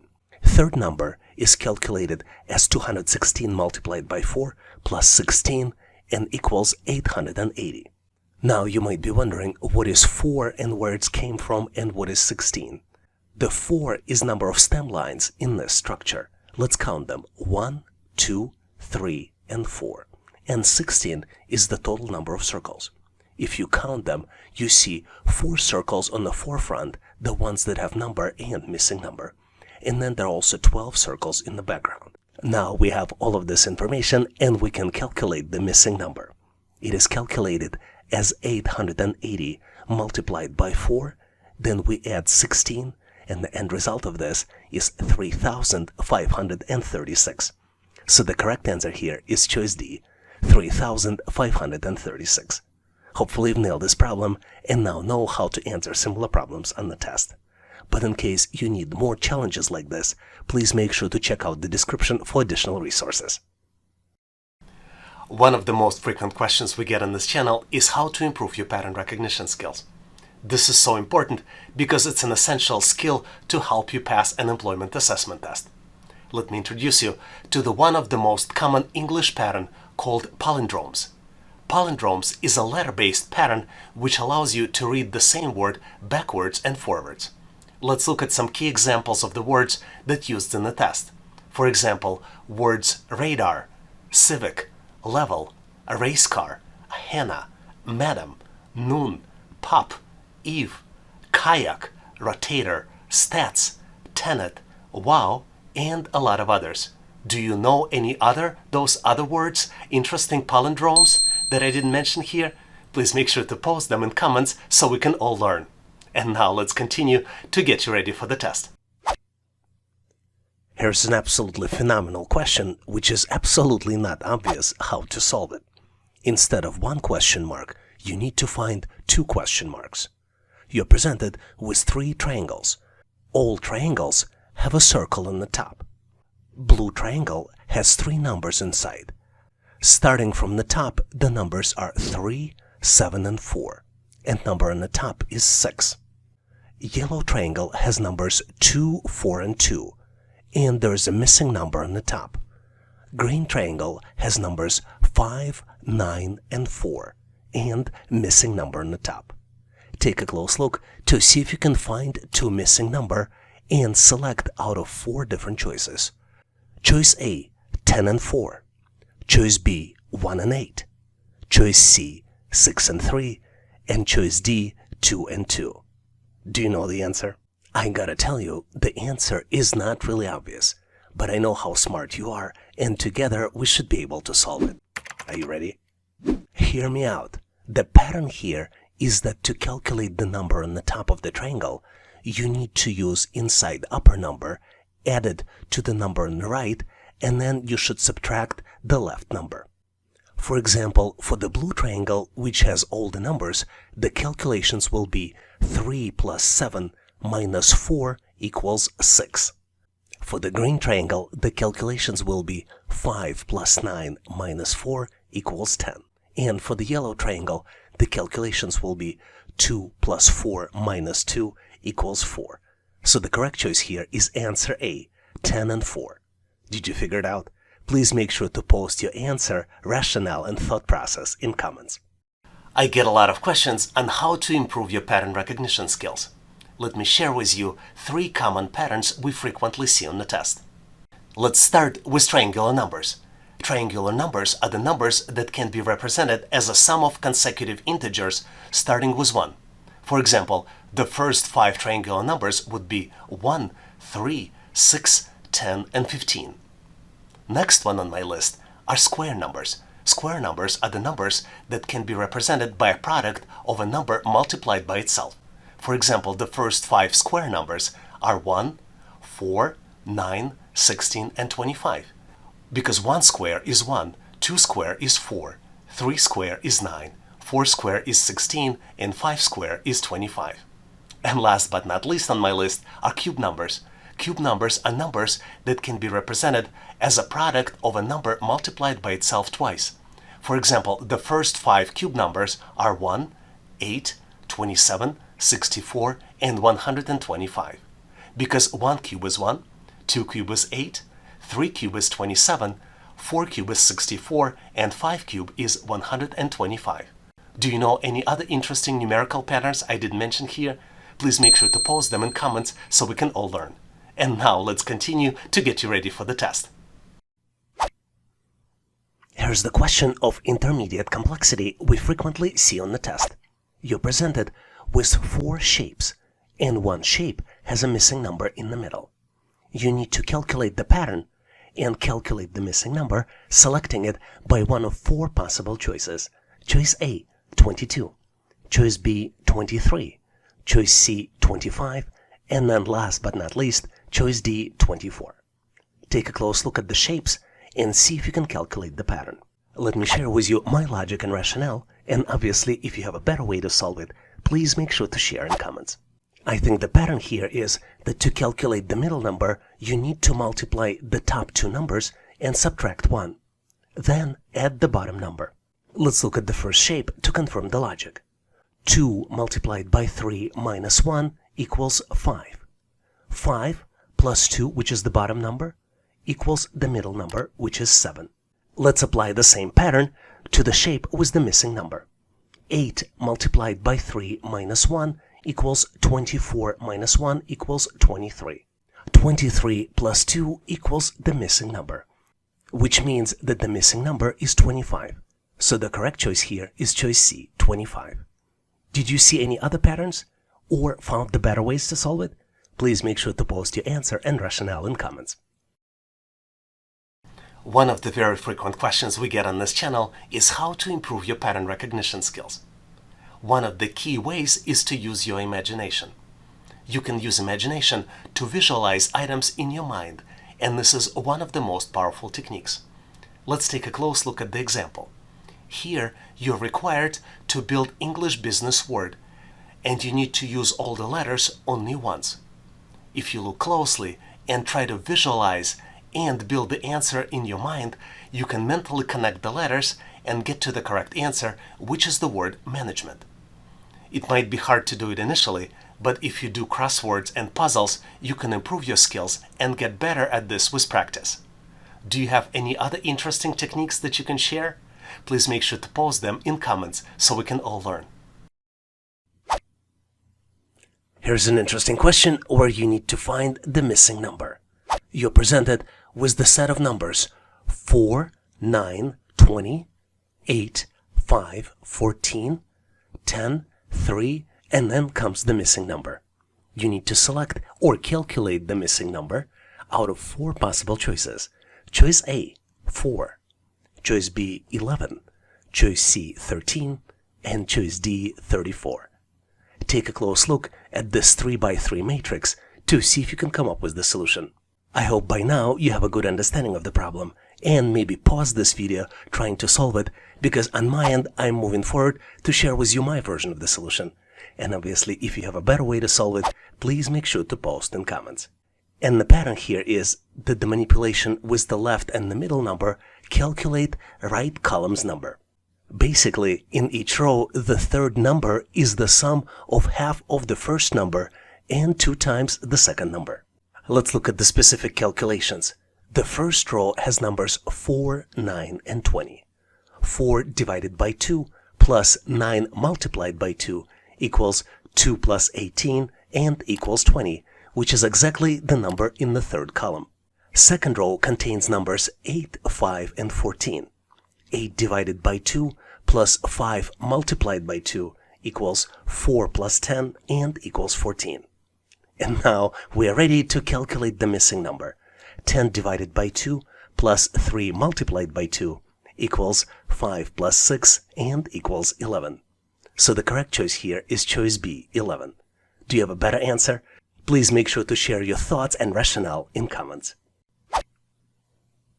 Here's the problem for you to test your business math skills as well as attention to details. You need to calculate the value by multiplying number of coins in the cent clock by the number of dollar signs. You need to select out of 4 possible choices. Choice A, 190. Choice B, 200. Choice C, 210. And last but not least, choice D, 230. Once you complete the calculations, please make sure to post your answer and calculations in comments so I can give you my feedback. Thanks for participating and good luck. Here's a rather unexpected question you might frequently see on the test. You need to determine during which period revenue declined, and you're presented with the profit and loss chart that covers periods from 2018 to 2024.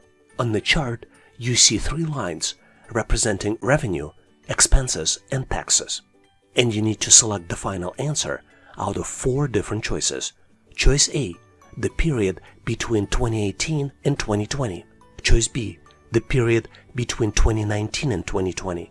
Choice C, the period between 2020 and 2021. And choice D, the period between 2023 and 2024. Give yourself a little bit of time, maybe pause this video to see if you can come up with the solution. I'm pretty sure that by now you found it, but I'm going to move forward and reveal you my version of the solution anyway. And if you know the better way to solve it, please make sure to post in comments. The way I see it is that the revenue goes down between the period of 2020 and 2021, which is represented by the blue line. In 2020, the revenue was about 9.5 units, and then in 2021, it went down to approximately 8.5 units. All other highlighted periods in the question indicate revenue increases. Did you see it differently? Please make sure to post your answer in comments. In this section, we will look at the work simulation test, which is used to evaluate candidates' ability to perform tasks and skills required for the job. The questions on this type of test typically involve simulated scenarios and tasks that are similar to what the candidate would encounter on the job, such as data analysis, customer service, and problem solving. Let's look at some sample work simulation assessment test questions to get you ready. Here's a very interesting question to determine how well you can work with others. You need to determine what is the best way to schedule a meeting with the client who is based in a different time zone and has limited availability. You need to select out of 4 possible choices. Choice A: schedule the meeting without considering the client's time zone. Choice B: email the client with several date and time options without specifying the time zone. Choice C: check the client's time zone and suggest several date and time options that work for both the client and your manager. And last but not least, choice D: schedule the meeting during your manager's preferred time slot without considering the client's availability or time zone. Take a close look to see if you can select the right answer. And I'm moving forward to share with you my version of the answer. And obviously, if you have a better way to solve it, please make sure to post in comments. I believe the correct answer here is choice C. Option C is the best choice because it takes into consideration the client's availability and time zone. There are 2 stakeholders in this action, your manager and your client. And you need to check the time zone and suggest several date and time options that work for both the client and your manager. This will ensure that the meeting is scheduled at a convenient time for both parties, and this minimizes the risk of confusion and miscommunication. Let's also look at other options to determine why they might be incorrect. Let's look at option A. It is wrong because it ignores the client's time zone, which will lead to scheduling conflicts. Option B is also incorrect because it does not specify the time zone, which can cause confusion and miscommunication. And last but not least, option D is incorrect as well because it disregards the client's availability and time zone, which can lead to scheduling conflicts and damage the company's reputation. When you solved this challenge on your own, did you come up with a different answer? If this is the case, please make sure to post your answer and solution in comments. Very frequently on the test, companies look at your customer service skills. This is one of these types of questions. You work as a CSR and need to help troubleshoot internet connectivity. What is the best approach to troubleshoot slow internet speeds for a customer? You're presented with 4 choices and you need to select one. Choice A: ask the customer to restart their modem and transfer to technical support if issue persists. Choice B: ask the customer to restart their computer and transfer to technical support if issue persists. Choice C: ask the customer to check their internet connection and transfer to technical support if the issue persists. And last but not least, choice D: walk the customer through the thorough troubleshooting process, including resetting the modem and computer, checking cables and connections, and testing the internet speeds. Take a close look to see if you can come up with the answer. If you need to pause this video, feel free to do this to reread the answers and select the correct one. On my end, I'm moving forward to share with you my version of the answer. And obviously, if you have a better way to solve it or have a different important considerations, please make sure to bring them up in comments. I believe the correct answer here is choice D. To remind you, in choice D, you would need to walk the customer through a thorough troubleshooting process, including resetting the modem and computer, checking cables and connections, and testing the internet speeds. Only this approach shows your commitment to providing excellent customer service and may even resolve the issue without need for technical support transfer. One important thing to note, the original question is kind of convoluted and it uses the acronyms. Just to clarify for you, CSR stands for Customer Service Representative. And now let's look at the incorrect choices, choices A, B, and C, to see why they are incorrect. I think those options are incorrect because they only involved asking the customer to perform a single action and then transferring them to technical support. This approach may not resolve the issue, and it may result in a customer having to wait longer for the resolution. Did you come up with the different answer? If you did, please make sure to post your answer, considerations, and thought process in comments. Here's a very interesting question on how to provide recommendation to your manager for the new product line. Your manager wants you to provide a recommendation on whether to continue investing in the new product line based on your analysis of the sales data. What is the best approach to analyze the sales data and provide the recommendation? You're presented with 4 different choices. Let's look at each one of them. Choice A. Conduct a simple analysis of the sales data and provide recommendation based on initial findings. Choice B. Conduct a comprehensive analysis of the sales data, including market trends and competitor data. Provide a recommendation based on your findings. Choice C. Provide a recommendation based on personal opinion and expertise without conducting any analysis of the sales data. And last but not least, choice D. Provide a recommendation based on the sales data from a similar product line without analyzing the sales data for the new product line. Take a close look to see if you can select the correct answer. Are you ready? Ready or not, I am moving forward to share with you my version of the answer. And obviously, if you have a better way to solve it, please make sure to post in comments. I think the correct answer here is choice B. In choice B, you need to conduct a comprehensive analysis of the sales data, including market trends and competitor data. Provide a recommendation based on your findings. I think this choice is correct because it allows you to provide a thorough understanding of the sales data, ensuring more accurate and informed recommendation. Conducting a comprehensive analysis of the sales data is essential in making an informed decision for your manager. Let's also look at the incorrect choices to determine why they are incorrect. Option A is too simplistic and can get the result in an incomplete assessment of the sales data. Option C is unreliable and can be seen as unprofessional since it's based on personal opinion and experience without any supporting data. And last but not least, choice D is not recommended since it involves using sales data from a similar product line, which may not be relevant to the new product line. Was your answer different? If it was, please make sure to post your answer and solution in comments. In this section, we will look at numerical reasoning test questions frequently used in a test. Numerical reasoning assessment test is a standardized evaluation designed to assess individuals' ability to understand and work with numerical data, make calculations, interpret charts and graphs, and draw conclusions from quantitative information. The typical content of numerical reasoning test can vary, but often include topics such as basic arithmetic, percentage and ratios, data interpretation, financial analysis, mathematical problem solving, number sequences, and a lot of others. Let's look at some sample numerical reasoning assessment test questions we typically see on the test. What's interesting about this problem is that it seems unsolvable, but if you make one correct assumption, it's so easy to solve it. You're presented with the shelf of items from the coffee shop, and the items are cupcakes and cookies.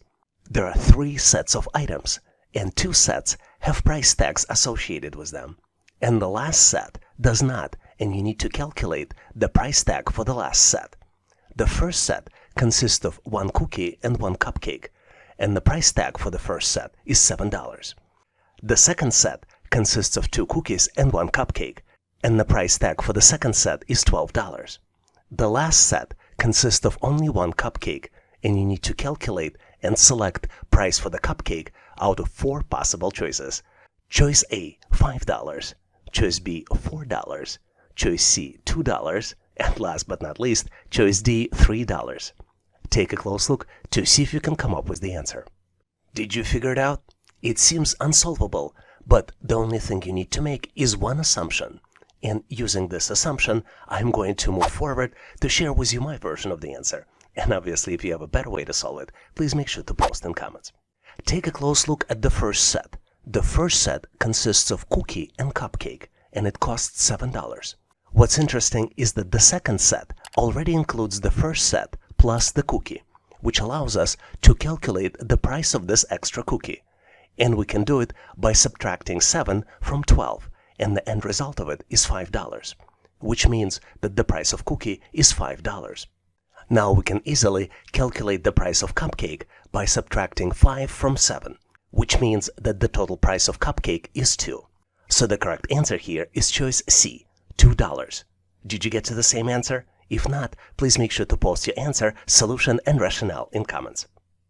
Here's a very interesting problem which shows how well you can do mental calculations. It will take another 5 minutes for the clock to strike 4 o'clock. How much time is left until the clock shows 4:45? You're presented with 2 clocks. One shows 5 minutes before 4 o'clock. Second one shows 4:45. And you need to select the answer out of 4 possible choices. Choice A, 11 hours and 50 minutes. Choice B, 12 hours and 10 minutes. Choice C, 11 hours and 10 minutes. And last but not least, choice D, 10 minutes. Take a close look to see if you can come up with the answer. I'm moving forward to share with you my version of the answer. And if for whatever reason you think the answer should be different, please make sure to post your answer, solution, and rationale in comments. Let's first determine how much time is actually on the clock. Based on the description, it will take another 5 minutes for the clock to strike 4 o'clock, which means that the clock now shows 3:55. Our next described point on the clock will be 4:45, which could be represented as 15:45, and clock will reach this point after around 12 hours to show 3:45 again. In the military time, which is frequently used in US, it's going to be 15:45, and it's going to be a little bit less than 15:55. Let's determine how much less than 12 hours it's going to be. Since the clock already passed 10 minutes from 3:45 to 3:55, it will take 10 minutes less than full 12 hours. This is why we can subtract 10 minutes from 12 hours to get to the answer of 11 hours and 50 minutes. So the correct answer here is choice A, 11 hours and 50 minutes. Did you get to the same answer? If not, please make sure to post your answer and rationale in comments. Here's an amazing problem where you need to exercise your brain and cognitive skills by calculating not just one number, but 2 numbers. You're presented with the scale, and you see that the value of diamond as well as the sum values are missing. And you need to ensure that scale remains balanced by calculating the value of the diamond as well as the sum. And once you've done with your calculations, you need to select out of 4 possible choices. Choice A, values 18 and 96. Choice B, values 12 and 88. Choice C, values 20 and 92. And last but not least, choice D, values 19 and 94. Take a close look, maybe pause this video to see if you can complete the calculations. On my end, I'm moving forward to share with you my version of the calculations. And obviously, if you have a better way to solve it, please make sure to post in comments. To solve this challenge, let's look at the picture closely to better understand what we're dealing with. We're presented with the multi-tier scale, and this scale has 4 tiers: Tier 1, Tier 2, Tier 3, and Tier 4. Scale remains in balance because values on the left side and on the right side are equal, and the values are represented by the total of numbers inside of each shape. For example, circle has number 12, hexagon has number 6, triangle has number 3, and square has number 4. Let's look closely at Tier 3 to better understand how this tier remains in balance. As I already mentioned, each tier remains in balance because the numbers are equal on both sides. So on the left of the Tier 3, we have 2 hexagons with total value of 12. On the right of the Tier 3, we have hexagon, which equals number 6, plus 2 triangles, 3 plus 3. So on both sides, the total value is 12. This is why Tier 3 remains in balance. Now let's look closely at the Tier 2. On the left of the Tier 2, we have 2 circles. Each circle has a value of 12. 2 circles would be equal 24. On the left of the Tier 2, we have 2 circles with total value of 24, and the entire Tier 3, which also equals 24. This what keeps Tier 2 in balance. Now, knowing this logic, we can calculate the missing value on Tier 4. Because Tier 4 needs to remain in balance, the value of 12 plus 6 should be equal to the missing value, which means that the missing value is 18. And the total sum will be calculated as the sum of all the numbers. The sum of Tier 2 and Tier 3 would be 24 plus 24 plus 48 on the right side of Tier 1, which would equal 96. So the correct answer here is choice A, 18 and 96. Did you get to the different answer? Please make sure to post your answer and solution in comments. Here's a very interesting question where answer is absolutely not obvious. You're presented with interestingly looking shapes. On top of the shape is triangle. On the bottom left and on the bottom right, there are squares. There are numbers inside the triangle, and there are also numbers inside the squares. Let's take a close look. The first object has number 5 inside the triangle, and number 3 in the left square, and number 17 in the right square. Second object has number 4 inside the triangle, and numbers 5 and 22 inside the squares. The third object has number 3 inside the square, and numbers 8 and 26 inside the squares. The fourth object has number 2 inside of the triangle, number 7 in the left square, and then comes the missing number inside the right square. And did I mention that all objects are of different colors? If we go from left to right, we start with red on the left, next goes light blue, yellow, and then darker blue. And obviously you're the one who needs to make sense out of it and calculate the missing number. Once calculated, select the final answer out of 4 possible choices. Choice A, 14. Choice B, 25. Choice C, 16. And last but not least, choice D, 20. Take a close look to see if you can come up with the solution. Are you ready? Because on my end, I am moving forward to share with you my version of the answer. And obviously, if you have a better way to solve it, please make sure to post in comments. If you're a frequent visitor to this channel, or even better if you're a subscriber, you probably know that the key to solving these types of challenges is to understand the pattern. And the pattern here is that the number in the right square is calculated. And it's calculated by multiplying the number inside of the triangle onto the left square number. And on top of this multiplication, you also add 2 to the end result of the calculation. Let's look at the example. If we multiply 5 by 3 in the first object, the end result of this calculation would be 15. Then we add 2 to 15, and that's how we get to the number in the right square, which is 17. Let's look at the second example. 4 multiplied by 5 equals 20, plus 2 equals 22. Now let's move to the third object. 3 multiplied by 8 is 24, plus 2 equals 26. And now comes the missing number. To calculate it, we need to multiply 2 by 7, which would be equal to 14, and then add 2, and end result of this would be 16. So the correct answer here is choice C, 16. Did you get to the same answer? If not, please make sure to post your answer and solution in comments. Here's a very interesting question where you need to calculate the missing number. You're presented with 4 circles. Each circle is of a different color. The first circle has number 1 inside of it. Second circle has number 2.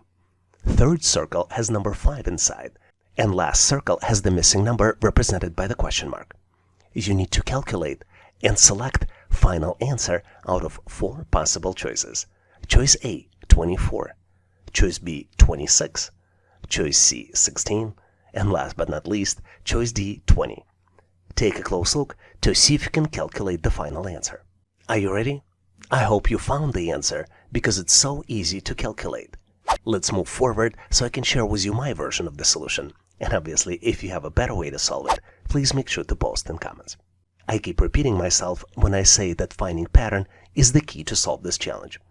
And the pattern here is that the next number is calculated as a square value of the previous number plus 1. Let's look at the example. The first number is given, which is 1. Second number is calculated as 1 square plus 1 and equals 2. The third number is calculated as 2 square plus 1 and equals 5, which means that the missing number is calculated as 5 square, which would be equal to 25, plus 1, which would be equal to 26. So the correct answer here is choice B, 26. Did you get to the same answer? If not, please make sure to post your answer and rationale in comments. Here's the challenging problem by solving which you will boost your cognitive abilities. You're presented with 5 hints, and using these hints, you need to unlock the code and open the lock. The hints are: in the digits 248, only 1 digit is correct and well placed. In the digits 845, 2 digits are correct but not correctly placed. In the digits 461, only 1 digit is correct and it is correctly placed. In the digits 592, only one digit is correct, and it is well placed. And last but not least, hint that in the digits 904, none of the digits are correct. To open the lock, you need to process all the hints and select one out of 4 possible choices. Choice A, 518. Choice B, 485. Choice C, 418. And last but not least, choice D, 568. Take a close look to see if you can come up with the answer. I'm pretty sure you're done solving it by now, so I'm moving forward to share with you my version of the answer and solution. And if you have a better way to solve it, please make sure to post in comments. As you might have guessed, you solve this problem through elimination. And I'm going to start with the hint number 5, because it's the most helpful of all. Once we've learned that in combination 904 none of the digits are correct, we can eliminate 2 possible answers. We can eliminate both choices B and C because both of them have digit 4, which is an incorrect digit. Let's continue elimination to get to the correct answer. If we look through the remaining 4 hints, we learn that in hint 1, where digits are 2, 4, 8, only one digit is correctly placed, which is digit 8. In hint 2, 2 digits are correct, but they're not correctly placed, and they're digits 8 and 5. In hint 3, only one digit 6 is correct, and it is correctly placed. And last but not least, in hint 4, digit 5 is correct, and it is well placed. Based on this, the correct answer here is choice D, 568. Do you have any hints to show how to best solve these types of challenges? If you do, please make sure to post them in comments.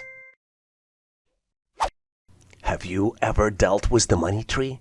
Well, now it's your opportunity. And it's your opportunity to check your attention to details. You're presented with the money tree making enterprise. And you need to calculate the total value of money that you see in the picture. What's interesting here is that each coin is 1 cent. And each bill equals $1. You need to identify all coins and all bills and count the total value. Once you complete the calculations, please select one out of 4 possible choices. Choice A, $10.18. Choice B, $12.09. Choice C, $15.15. And last but not least, choice D, $18.07. Take a close look to see if you can complete the calculations. I think the correct answer here is choice A, $10.18. And here's why. I counted $10 in the picture.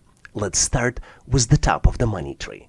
1, 2, 3, 4.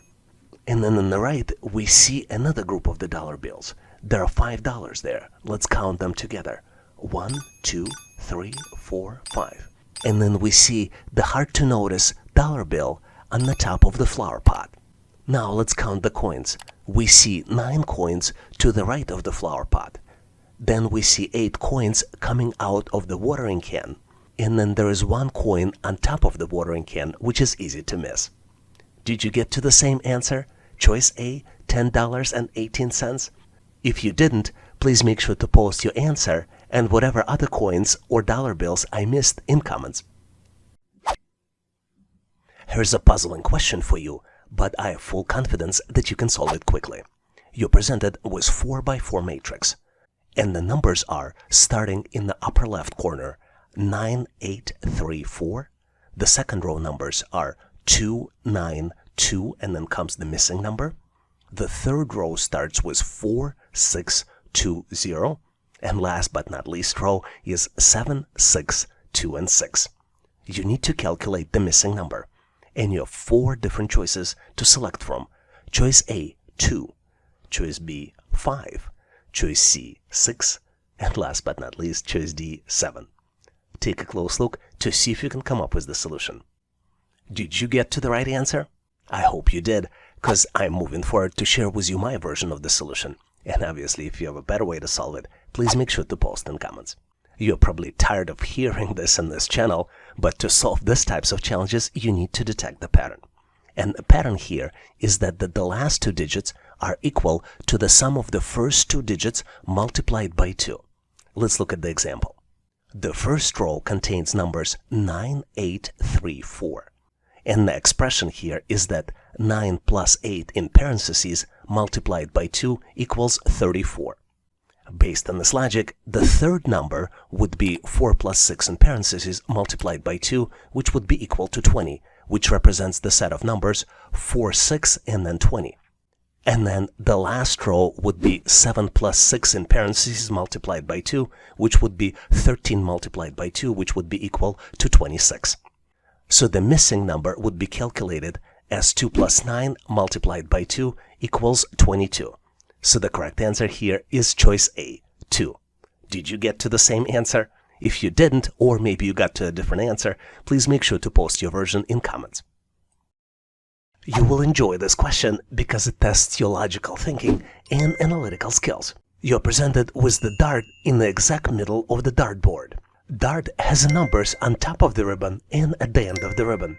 The numbers on the ribbon are 13, 18, 41, 128, and 517. Numbers at the end of the ribbon are 18, 41, 128, 517, and then comes the missing number you need to calculate and select out of 4 possible choices. Choices A, 1921, choice B, 2029, choice C, 2359, and last but not least, choice D, 2590. Give yourself a moment, maybe pause this video to see if you can calculate the answer. Are you ready? Let's move forward so I can share with you my version of the answer. And obviously, if you have a better way to solve it, please make sure to post in comments. First, to answer this question, let's understand what we're dealing with. Since this game may not be very familiar in all the parts of the world, let's start with the definition. Darts is the competitive sport in which players throw small sharp-pointed missiles, known as darts, at the round target known as dartboard. Now, let's look closely at the dart we're dealing with. Our dart is unique because it has ribbons. There is a number on the ribbon, and there is a calculated number at the end of the ribbon. To complete the calculations, let's assign each ribbon unique number. We're dealing with ribbons 1, 2, 3, 4, and 5. And, as you might have already figured out, the number at the end of the ribbon is calculated based on the sequence ID and number on top of the ribbon itself. The formula to do the calculations is that the end of the ribbon number is calculated as number on top of the ribbon multiplied by sequence ID plus 5. Let's look at the example. The first blue ribbon has the sequence number 1, so that the end of the ribbon number is calculated as 13 multiplied by 1 plus 5, which would be equals 18. The second ribbon number is calculated as 18 multiplied by 2 plus 5 equals 41. The third ribbon number is calculated as 41 multiplied by 3 plus 5 equals 128. And the fourth ribbon number is calculated as 128 multiplied by 4 plus 5 equals 517. Now we know how to calculate the missing number. The missing number is calculated as 517 multiplied by 5 plus 5, which would be equal to 2590. So the correct answer here is choice D, 2590. Did you get to the same answer? If not, please make sure to post your answer and solution in comments. In this section, we will look at the sample questions for verbal reasoning test for employment, which typically represents an assessment used by employers to measure candidates' ability to comprehend and analyze written information. The questions typically involve reading passages, answering questions based on the information presented, as well as identifying relationships between words and understanding the vocabulary. Let's look at some sample questions that you typically see on the test to make sure you get ready. Here's the question you will definitely enjoy solving. You're presented with 8 letters, and you need to determine the next letter in the sequence. The letters you see are D, J, F, M, A, M, J, J, and then comes the missing letter, which you need to select out of 4 possible choices. Choice A, J, choice B, A, choice C, F, and choice D, M. Take a close look to see if you can come up with the solution. I'm going to give you a quick hint. Try to solve the pattern by thinking about Christmas, and then New Year, and then think what comes next. I hope this hint was helpful because I'm moving forward to share with you my version of the answer. And obviously, if you have a better way to solve it, please make sure to post in comments. As you might have guessed, the sequence represents the first letters of each month, starting from December. This is why I started with Christmas. Then comes January. This is why I mentioned New Year. Then February, March, April, May, June, July, and as you might have guessed, the next month would be August, which starts with A. So the correct answer here is choice B, A. I truly hope that you came up with the correct version of the answer on your own, and if you didn't, learn how to answer similar problems on the test. Admit it or not, but deciphering this question is like teaching a penguin to fly. A real flap, but once you soar through, it's a flight of an accomplishment. I wonder if these questions are secretly evaluating our ability to navigate unconventional situations. You're presented with the circle, which contains letters inside. 3 letters are missing. You need to build English business word by selecting 3 possible letters. For choice A, the letters are A, Y, and Y. For choice B, the letters are A, E, Y. For choice C, the letters are E, T, O. And for choice D, the letters are A, and Y. Feeling challenged? It's okay, you are not alone. I feel the same way. Whether you're a seasoned solver or casual questions explorer, I have faith in your problem-solving abilities. Give it the time it deserves, think outside the box, and watch the pieces fall into place. I have full confidence that you've got what it takes.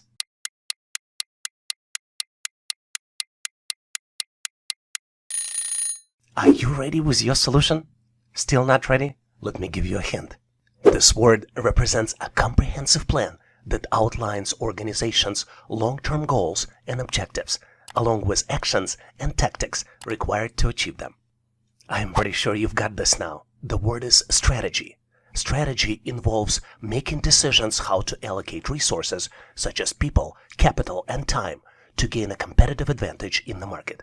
So the missing letters are A, E, and Y, and the correct choice here is B. With this question, it's pretty clear that explaining data analytics to your grandma is like decoding a complex algorithm with a punchline. The interpretation might be fuzzy, but the laughter is always in the regression. You're presented with 4 words, and you need to determine the one that is misspelled. The words are choice A, concatenation, choice B, normalization, choice C, aggregation, and last but not least, choice D, duplication. Feel that you stumbled upon a tough task? Well, it's not one of those your grandma questions. I can tell you this, it's a serious data analytics business, but you are not alone in this journey. Whether you're a problem-solving veteran or newcomer, I believe in your capabilities. Take a moment to reflect, tap into your creativity, and let's tackle this challenge together. Your answer is just waiting to be discovered.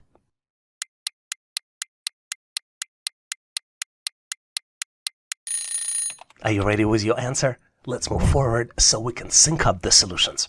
To be able to best answer this question, let's understand the meaning of each word. Concatenation stands for merging or combining 2 or more things, such as datasets or strings, into a single entity. Normalization is adjusting and scaling data to a standard format or range for consistent analysis. Aggregation is summarizing or combining data to obtain overall insights or totals. And last but not least, duplication is creating identical copies of data or records within a dataset. I'm pretty sure you figured it by now. The misspelled word is choice C, aggregation. The correct spelling is A-G-G, 2 G's here in this word, R-E-G-A-T-I-O-N. Let's dive into the world of letters with this amazingly tricky question that not only evaluates your English alphabet knowledge, but also tests your analytical skills and your strategies for tackling challenges effectively. You're presented with 3x3 matrix. The matrix has letters inside. The first row has letters A, B, and D. The second row has letters B, D, and F. And then the third row has letters D, F, and then comes the missing letter, which you need to select out of 4 possible choices. Choice A, H. Choice B, D. Choice C, F. And last but not least, choice D, K. Take a close look to see if you can come up with the answer. I mentioned that this question is a little tricky, so let me give you a hint. Take a close look and consider why would some boxes, some squares in the matrix would be in gray and some would be in white. Was it helpful? I hope it was.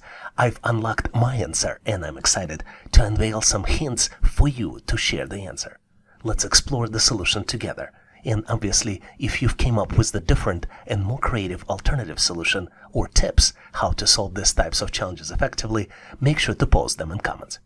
To answer this question correctly, let's look at our matrix from a little different dimension. Each letter here corresponds to a specific place in the alphabet, which can be represented by the number. For example, letter A equals 1, letter B 2, C 3, and etc. If we follow this logic, we can replace all letters in all 3 rows with the numbers. So for the first row, the numbers will be 1, 2, and 4. For the second row, the numbers would be 2, 4, and 6. And for the third row, the numbers will be 4 and 6, and then would be the missing number. The next step is to determine what's happening with the numbers and how to calculate the missing number. Remember I gave you a hint? Hope you figured it out, because numbers in the white squares here are the result of addition of numbers in the gray squares. Let's look at the example. For example, 2 plus 2 equals 4. 4 plus 2 equals 6. This is how the numbers in the white squares of the second row are calculated. 2 plus 4 equals 6. This is the result of the calculation in the third row, which would mean that the missing number on the intersection of 4 and 4 will be calculated as addition of 4 plus 4, which would be equal to 8. So the correct answer here is choice A, H, because H is the letter that corresponds to the number 8. Here's an amazing question to test your verbal reasoning and analytical skills. You need to arrange the words into a coherent sentence and determine the last word in this sentence. The words are A, coverage, B, protects, C, against, D, financial, E, losses, F, business, G, risks. Take a close look, see if you can build this sentence and determine the last word in this sentence. Did you figure it out? I am moving forward to share with you my version of the answer, and obviously if you have a better way to solve it, please make sure to post in comments. To get to the correct answer, let's look at each word in this sentence to determine the meaning of the word and how to use it the correct way. We start with the words coverage, business, and risks. These are not the objects of the sentence. We also look at the against and financial. These are prepositions and adjectives. The word protects is the verb and it provides valuable information in the sentence. The word losses is the object of the sentence, and it provides information about what business insurance protects against. Based on this information, let's build the sentence. Business insurance protects against financial losses. Based on this, we can determine that the last word in the sentence is losses, and this is the object of the sentence, and it also provides a specific type of protection. So I believe the correct answer here is choice E, losses. Did you get to the same answer? If not, please make sure to post your answer and solution in comments. Here's an amazing question which tests your logical reasoning and verbal reasoning skills. You're presented with 3 verbal statements, and you need to determine if the final statement is true. The first statement is most small businesses are family-owned. The second statement is most family-owned businesses are profitable. And the last statement, most small businesses are profitable. Is this statement true? You need to select out of 3 possible choices. Choice A, yes. Choice B, no. And last but not least, choice C is uncertain. Take a close look to see if you can come up with the solution. Are you ready? Because on my end, I'm moving forward to share with you my version of the answer. And obviously, if you have a better way to solve it, please make sure to post in comments. I believe the correct answer here is A, yes, which means that most small businesses are profitable, and this is the accurate statement. Which means that the statement, most small businesses are profitable, is true. Let me explain you why. If most small businesses are family-owned, and most family-owned businesses are profitable, then it stands to reason that most small businesses are also profitable. What's interesting to note about this question is that answer C, uncertain, might also be accurate, and some test systems might be configured to accept it as the accurate answer. And the main reason is that the relationship between the statements are unclear, or if there's insufficient information to make logical conclusions, you can answer uncertain. Was your answer different? Please make sure to post your answer and solution in comments. I love this question because the answer represents such a powerful business concept. You're presented with 10 letters, and you need to build English business word by using each letter only once. The letters are N, I-N, A-V-O, and I-T-O. Take a close look to see if you can come up with the solution. I am going to give you a quick hint. The word refers to the process of introducing new ideas, products, services, or processes that add value to society, the economy, or organizations. Did you figure it out? I hope the hint was helpful because I'm moving forward to share with you my version of the answer. And if you have a better way to solve it, as usual, please make sure to post in comments. My answer is innovation, and the word is spelled as I-N-N-O-V-A-T-I-O-N. What's interesting is that innovation involves combining creativity, technology, and practicality to develop new solutions that meet people's needs and address emerging challenges. Innovation is also crucial for the growth and development of the businesses, economies, and societies, and it drives competitiveness, productivity, and progress. Let's look at the examples of the most recent consumer innovations. Number 1 is streaming services.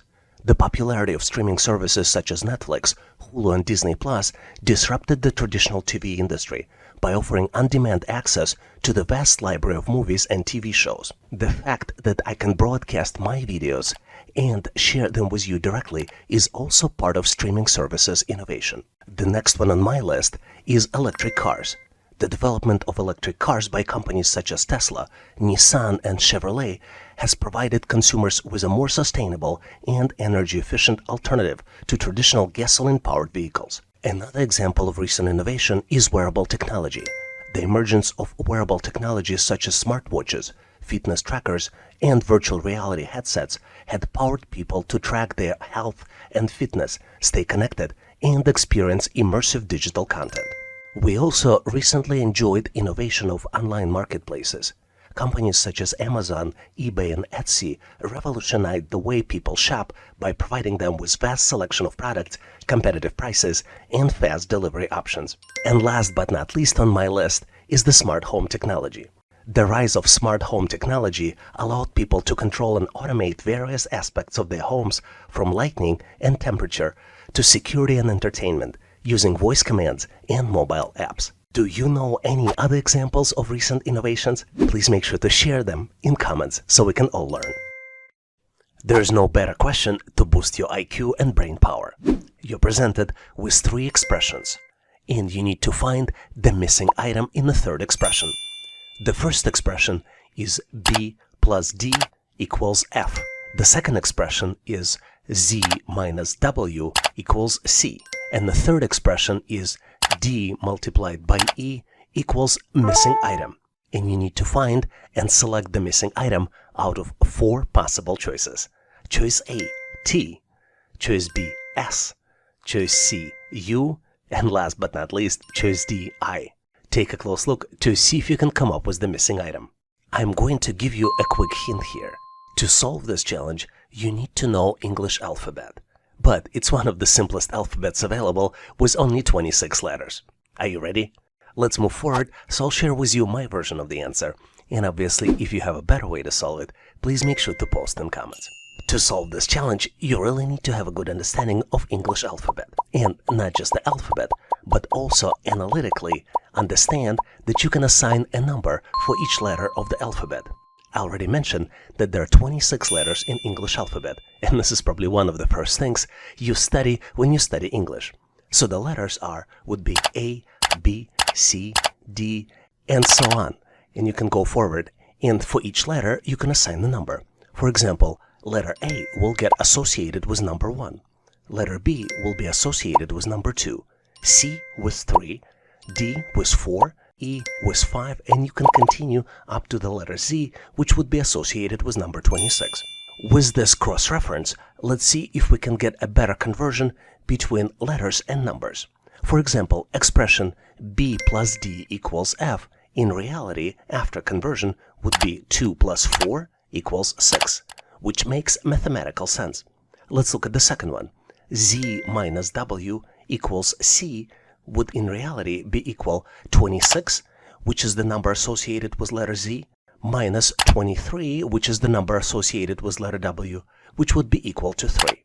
So the last expression, D multiplied by E, in reality would be equal 4 multiplied by 5, and would be equal to 20, which is associated with the letter T.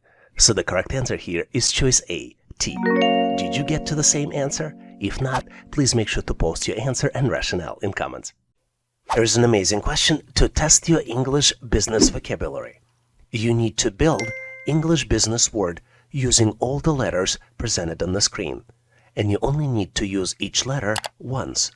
The letters are GOI, SLT, ICS. Take a close look to see if you can come up with the answer. Because I want you to succeed so much, I'm gonna give you a quick hint. The word represents the process of planning, implementing, and controlling the movements of storage of goods or materials from the point of origin to the point of consumption. Did you figure it out? I'm going to move forward and share with you my version of the answer. But if you have a better way or alternative way to solve it, please make sure to post in comments. The answer is logistics. The word is spelled as LOGISTICS. To get better at solving these types of challenges, try to visualize the word and try different combinations. For example, if you look at original 9 letters, you will see that if we start from the middle, you can start building the word. L-O-G, and then you build the remainder of the word to get to the correct answer. Do you have any other tips, tricks, or techniques that can help you solve these types of challenges? Please make sure to post them in comments. In this section, we will look at some sample mechanical aptitude questions you typically see on the test. A mechanical aptitude test is an assessment designed to measure a person's understanding of mechanical principles and their ability to apply them in various situations. Mechanical aptitude tests typically assess several key areas, including mechanical comprehensions questions, which gauge your understanding of basic mechanical principles such as gears, pulleys, levers, and simple machines. You also get spatial reasoning questions in this test, which assess your ability to mentally manipulate the objects in three-dimensional space. Some questions focus on tools and instruments, and they evaluate your familiarity with common tools and instruments used in mechanical work. And last but not least category is mechanical problem-solving questions, which present you with mechanical problems or scenarios and test your ability to analyze and solve them. Let's look at some sample mechanical aptitude questions we typically see on the test. I think this question is not just about engineering, but also about your critical thinking and analytical skills. If you use the same bow to shoot arrows at angles of 45 degrees, 0 degrees, and 60 degrees, which angle will make the arrow travel the farthest? You have 4 possible choices. Choice A, 45 degrees. Choice B, 0 degrees. Choice C, 60 degrees. And last but not least, choice D, neither one. Take a close look to see if you can come up with the answer. On my end, I am moving forward to share with you my version of the analysis and answer, and obviously if you have a better way to solve it, please make sure to post in comments. Let's start by looking at the scenario where we shoot the arrow at 0 degrees, which ultimately means horizontal shot. When you shoot it at 0 degrees, it means you're firing it horizontally parallel to the ground. In this case, the arrow initial velocity is responsible for its horizontal distance because there is no vertical component in its motion.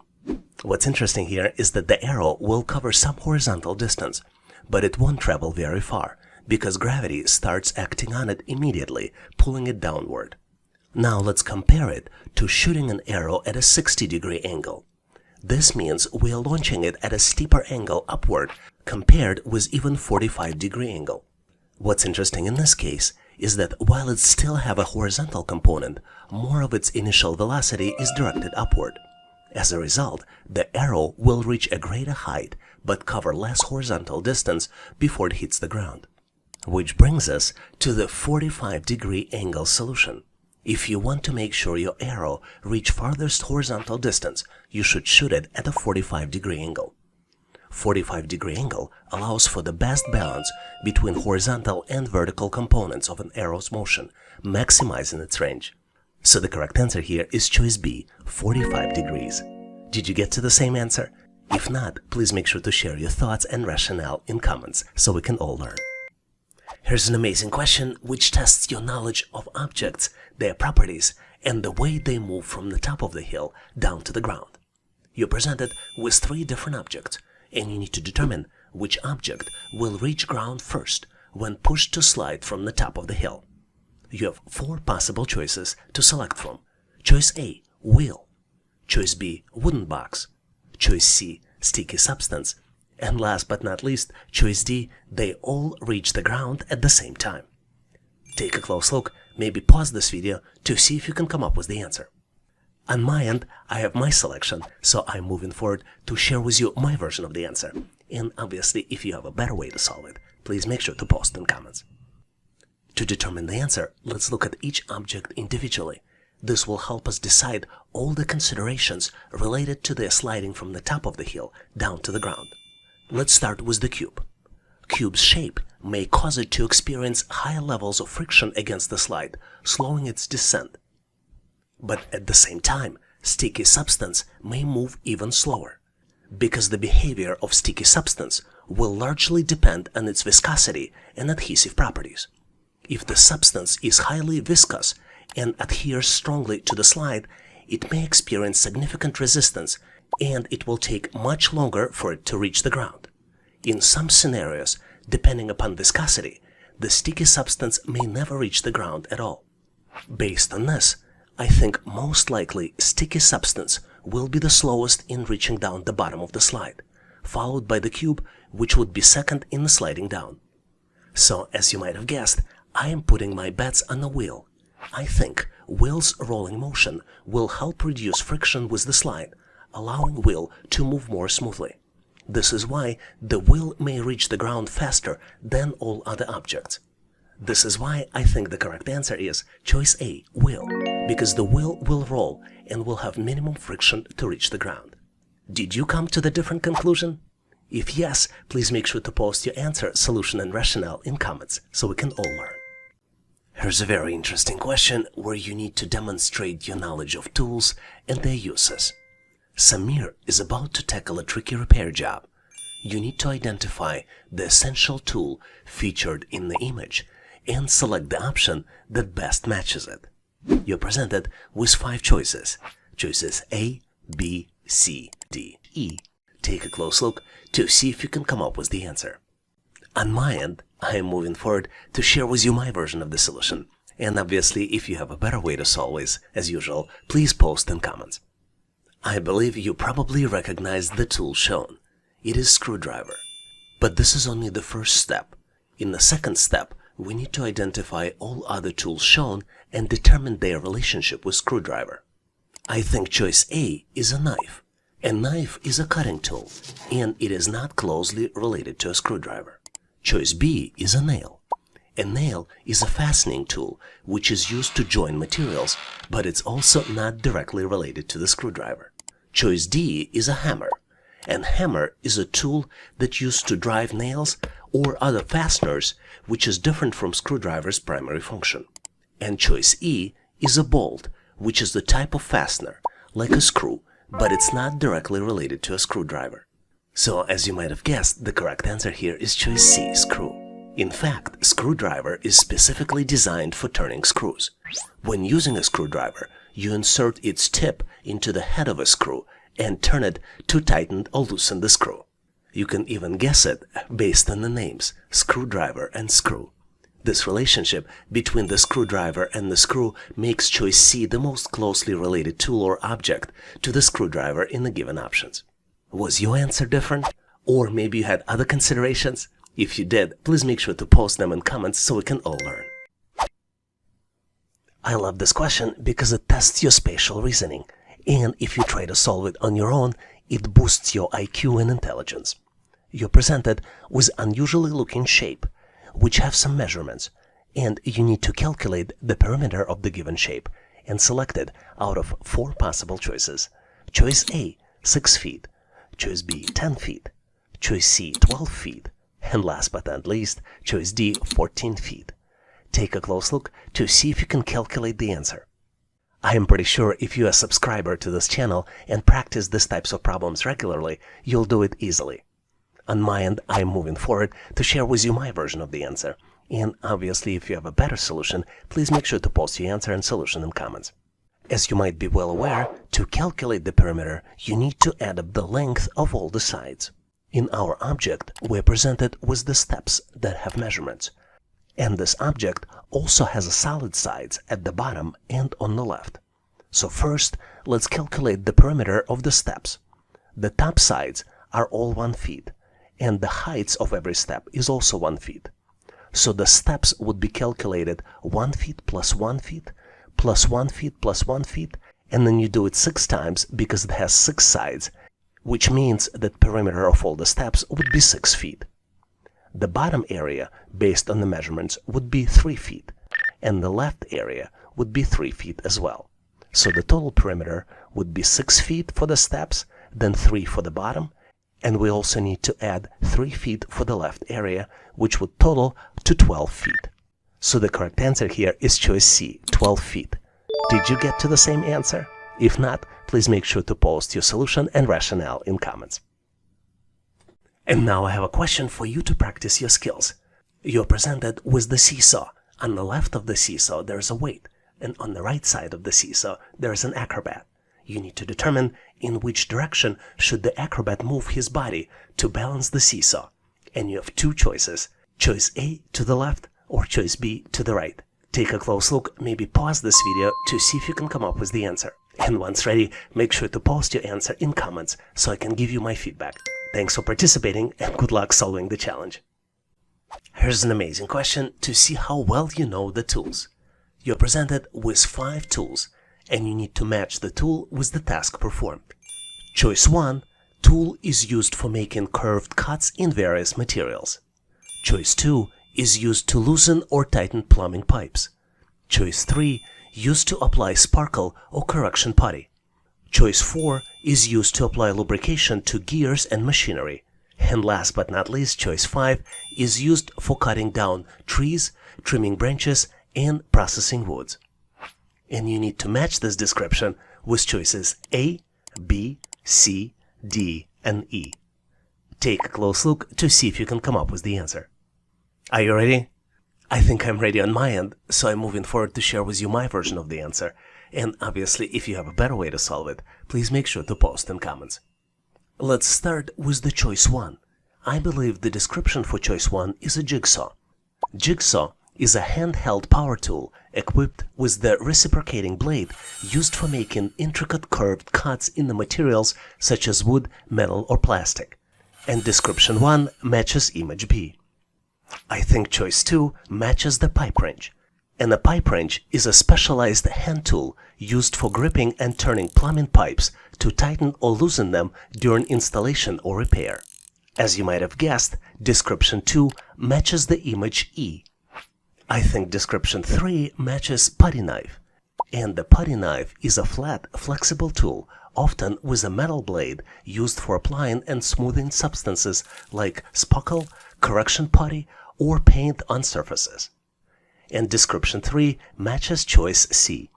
I think choice 4 is a grease gun.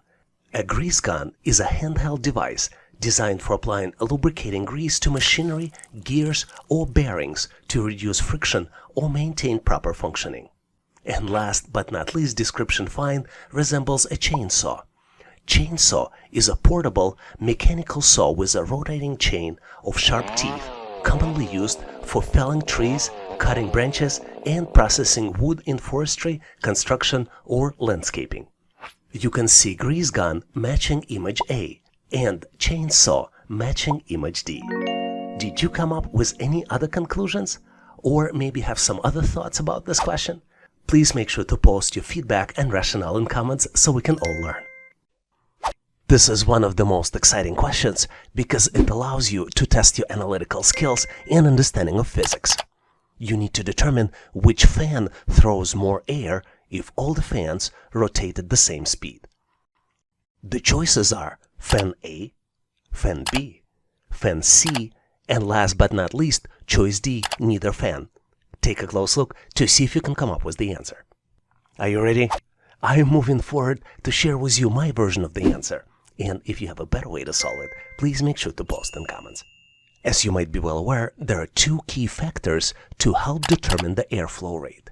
The first one is the size of the fan's blade, and the second one is rotational speed of the fan, which is measured in RPMs, which stands for revolution per minute. A fan with the larger blades can capture and move more air per revolution compared to the same fan design with the smaller blades. And this is exactly what we're dealing with here in this question. In addition, the rotational speed of the fan affects the airflow design. The higher RPM generally results in a higher airflow rate as the fan blades are able to move through the air at the faster rate. As you can see here, the fans A, B, and C all have the same design. This is why, given the fact that three fans have the same design but different sizes, the fan with the largest size will throw more air compared to the smaller fans. This is why the correct answer here is choice C. Did you get to the same answer? If not, please share your answer and rationale in comments. Here's an absolutely brilliant and at the same time very tricky question, but I have full confidence that you'll be able to solve it. You need to determine which item is the heaviest. And you're presented with four possible choices. Choice A, 2 pounds of iron. Choice B, 2 pounds of cotton. Choice C, 2 pounds of potatoes. And last but not least, choice D, neither one.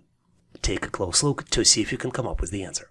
I am pretty sure you already have an answer by now, so I'm moving forward to share with you my version of the solution. And obviously, if you have a better way to solve it, please make sure to post in comments. As you might have figured out, all three objects, 2 pounds of iron, 2 pounds of potatoes, and 2 pounds of cotton, will have the same weight.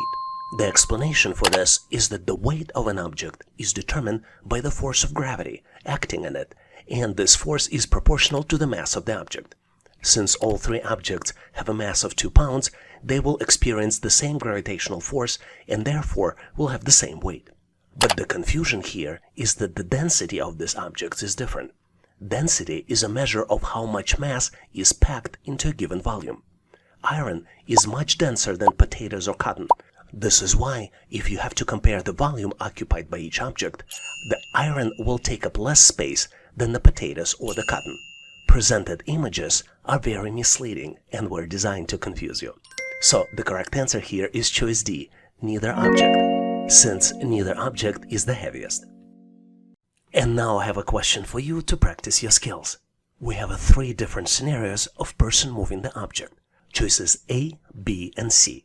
If all items weighed the same, which object would be easiest to move forward if the same person is pushing with equal force? You need to select one out of four possible choices, choices A, B, C, or choice D, neither one. When you solve this challenge, please make sure to post your answer in comments so I can give you my feedback. Thanks for participating and good luck. I love this question because it really boosts your IQ and improves your intelligence. You're presented with 3 rows of objects. Each object represents a square and circle inside. You need to select the missing object out of 4 possible choices, choices A, B, C, and D. Take a close look to see if you can come up with the solution. I have full confidence that you figured it out by now, and this is why I'm moving forward to share with you my version of the answer. And obviously, if you have a better way to solve it, please make sure to post in comments. To better solve this challenge, let's assign columns and rows to each object here in the picture. We will have columns A, B, and C, and rows 1, 2, and 3. This would allow us to reference objects better. As you might have guessed, each row describes the pattern of ball bouncing against the wall. Let's start by looking at the object A1. This is where the ball in the upper left corner, and it moves downwards toward the middle of the bottom section. And this is where exactly we see the ball in the object B1. After that, ball bounces and moves upward, and this is how we see it in C1. When ball bounces against the wall, it travels in the direction based on the angle of the initial impact. After the initial impact, the ball will continue moving in the new direction until acted upon by another force, such as hitting another wall or an object. Let's confirm this pattern by looking at the row 2. In the object A2, we see the ball against the left wall. Then it moves toward the bottom wall, and then bounces against the bottom wall, and then moves toward the right wall. Knowing the pattern, we can easily detect the answer now. If you look closely at the picture, the ball in the row 3 moves from the position 1 to the position 2, and then to the position 3.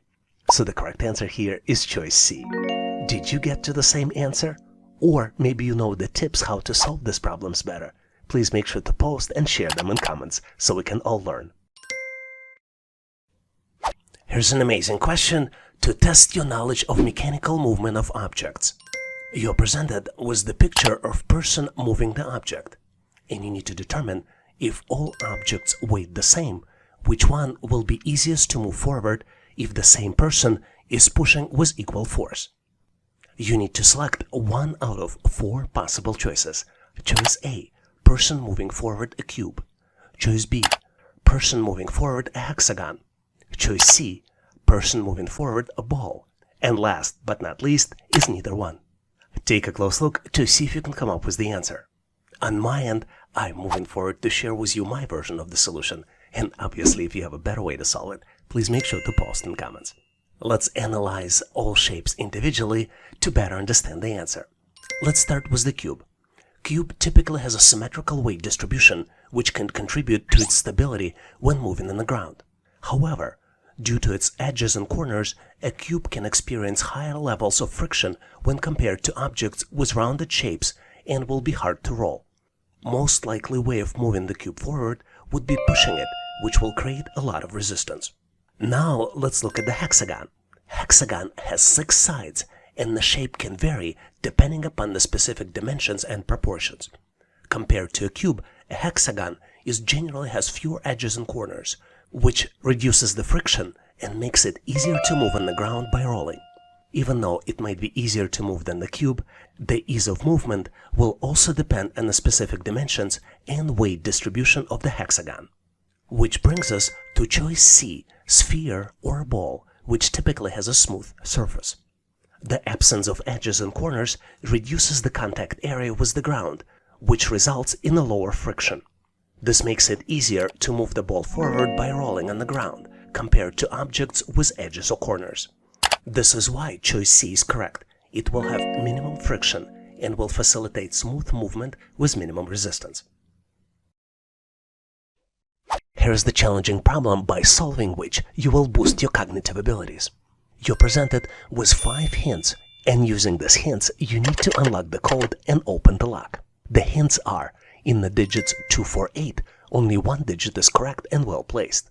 In the digits 8, 4, 5, 2 digits are correct but not correctly placed. In the digits 4, 6, 1, only 1 digit is correct and it is correctly placed. In the digits 5, 9, 2, only 1 digit is correct and it is well placed. And last but not least, hint that in the digits 9, 0, 4, none of the digits are correct. To open the lock, you need to process all the hints and select 1 out of 4 possible choices. Choice A, 518. Choice B, 485. Choice C, 418. And last but not least, choice D, 568. Take a close look to see if you can come up with the answer. I'm pretty sure you're done solving it by now, so I'm moving forward to share with you my version of the answer and solution. And if you have a better way to solve it, please make sure to post in comments. As you might have guessed, you solve this problem through elimination. And I'm going to start with the hint number 5, because it's the most helpful of all. Once we've learned that in combination 904 none of the digits are correct, we can eliminate 2 possible answers. We can eliminate both choices B and C, because both of them have digit 4, which is an incorrect digit. Let's continue elimination to get to the correct answer. If we look through the remaining 4 hints, we learn that in hint 1, where digits are 2, 4, 8, only 1 digit is correctly placed, which is digit 8. In hint 2, 2 digits are correct, but they're not correctly placed, and they're digits 8 and 5. In hint 3, only one digit 6 is correct and it is correctly placed. And last but not least, in hint 4, digit 5 is correct and it is well placed. Based on this, the correct answer here is choice D, 5, 6, 8. Do you have any hints to show how to best solve these types of challenges? If you do, please make sure to post them in comments. I love this question because it truly tests your knowledge of mechanical engineering. You're presented with acrobat and the weight on a seesaw. You need to determine in which direction should the acrobat move his body to balance the seesaw. And you only have 2 choices. Choice A to the left or choice B to the right. Take a close look to see if you can come up with the answer. On my end, I am moving forward to share with you my version of the answer. And obviously, if you have a better way to solve it, please make sure to post in comments. As you might be well aware, the seesaw is an example of a lever, where fulcrum is between the effort and the load. In our example, we have a weight on the left side of the seesaw and acrobat on the right side of the seesaw. The key principle of balancing the seesaw is when a force is applied to the end of the lever can lift the weight at the other end. For the seesaw to be balanced, the torque applied to the acrobat must increase.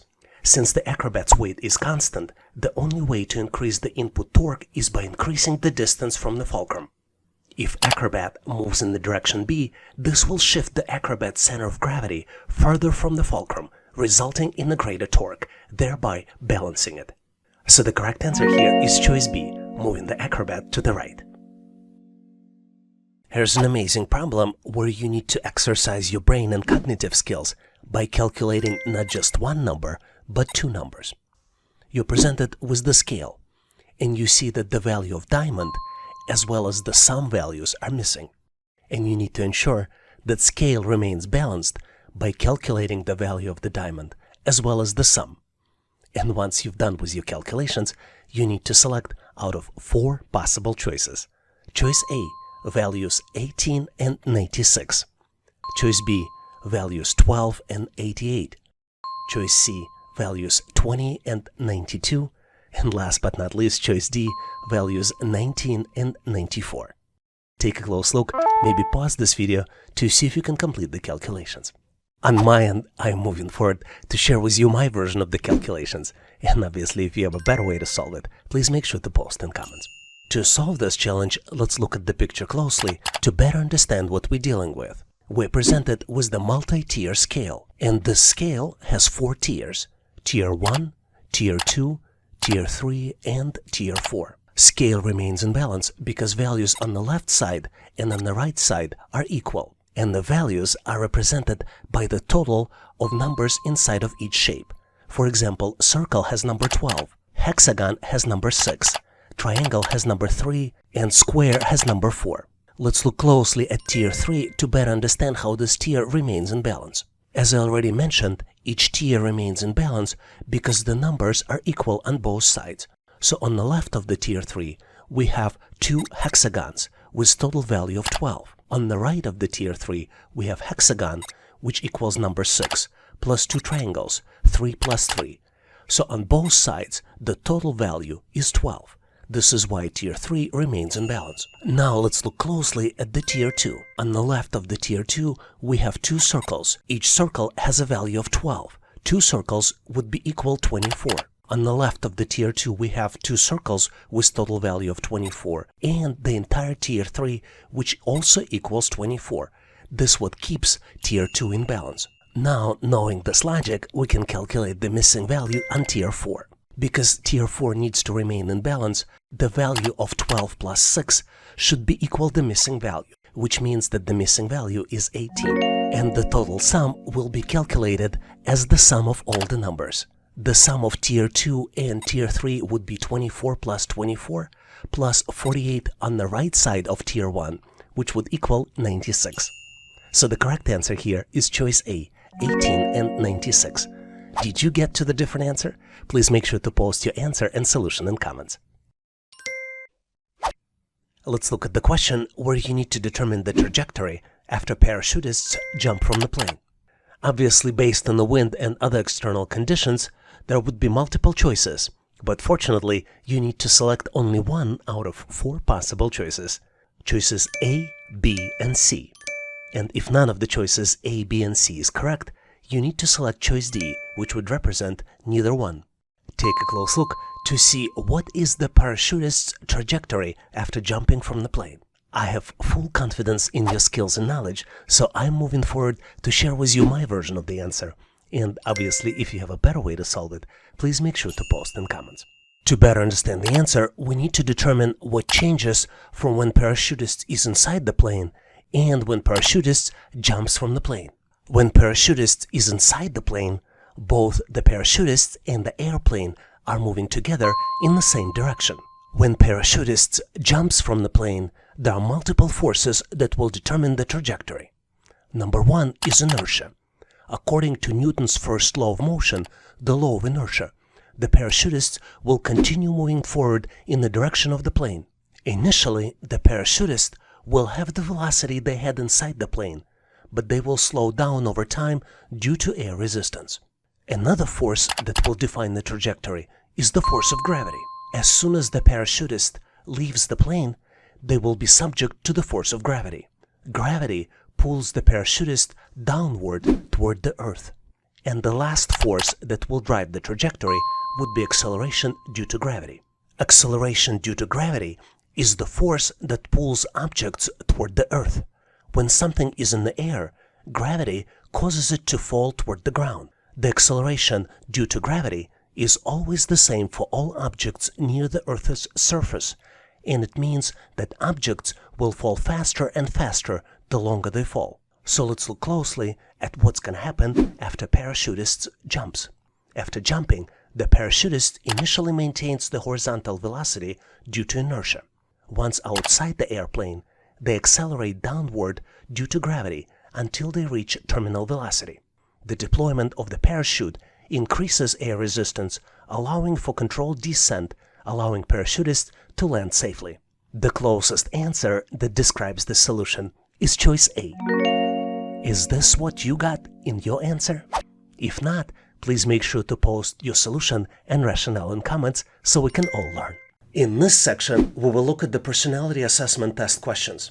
A personality assessment test is a type of psychological evaluation used during the hiring process to assess candidates' personality traits, behavioral tendencies, and work-related preferences. This test aims to provide insights on how a candidate might behave, interact with others, and fit into the company's culture. The typical purpose of personality assessment is to gauge a candidate's suitability for a particular job or work environment based on their personality traits.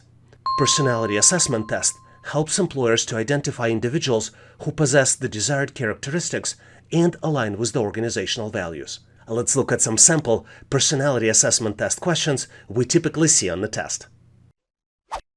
Here's a very interesting question which you cannot just answer because you need a strategy and approach on how to answer.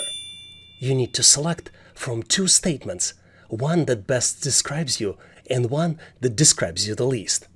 And your choices for selections are: choice A, I should have all the information before making a decision. Choice B, I easily communicate with people. Choice C, I like to take responsibility for my team.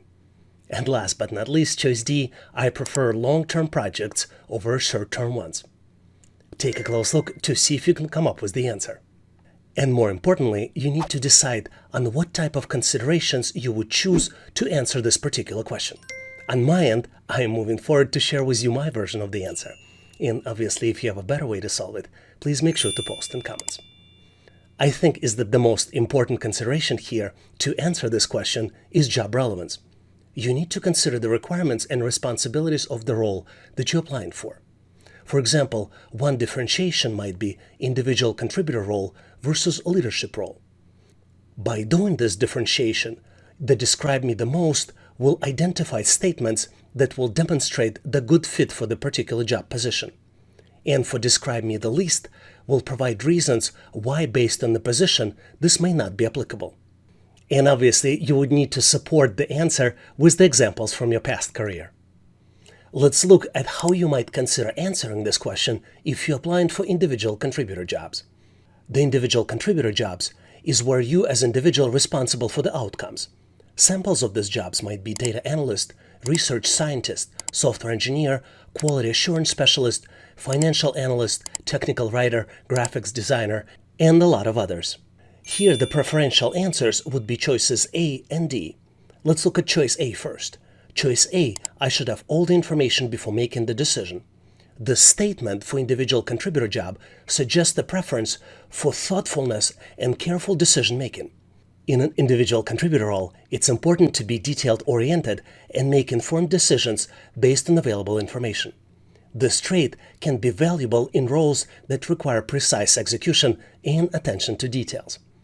Choice D, I prefer long-term projects over short-term ones, is also preferred for individual contributor roles. This statement indicates a preference for working on the projects that have longer duration. In an individual contributor role, this trait may be beneficial for tasks or projects that require patience, persistence, and focus on long-term goals. It suggests an ability to sustain effort and commitment over the extended periods of times. Now, if you're applying for leadership position, you might consider choosing choices B and C as the ones that would represent you as a candidate for this position. Leadership positions are positions like team lead, project manager, director, vice president, department manager, sales manager, marketing manager, operations managers, human resources manager, and a lot of others. Let's look at both choices B and C individually to see why selecting them might be beneficial when applying for leadership positions. Choice B, I easily communicate with people. This statement highlights strong interpersonal communication skills, which are essential for a leadership position. Effective communication is crucial for building relationships, conveying information, and motivating and influencing others. Strong communication skills can contribute for successful leadership and collaboration within the team. Choice C, I like to take responsibility for my team, highlights the desire to take ownership and accountability for the success in the team. In a leadership position, the ability to assume responsibility, provide guidance, and support team members is crucial. It indicates a willingness to lead by example, make decisions, and make necessary actions to drive team performance and achieve goals. One important point to understand is that I'm not asking you to provide an incorrect answers. I'm asking you to decide how your past experiences can be helpful to the role you're applying for.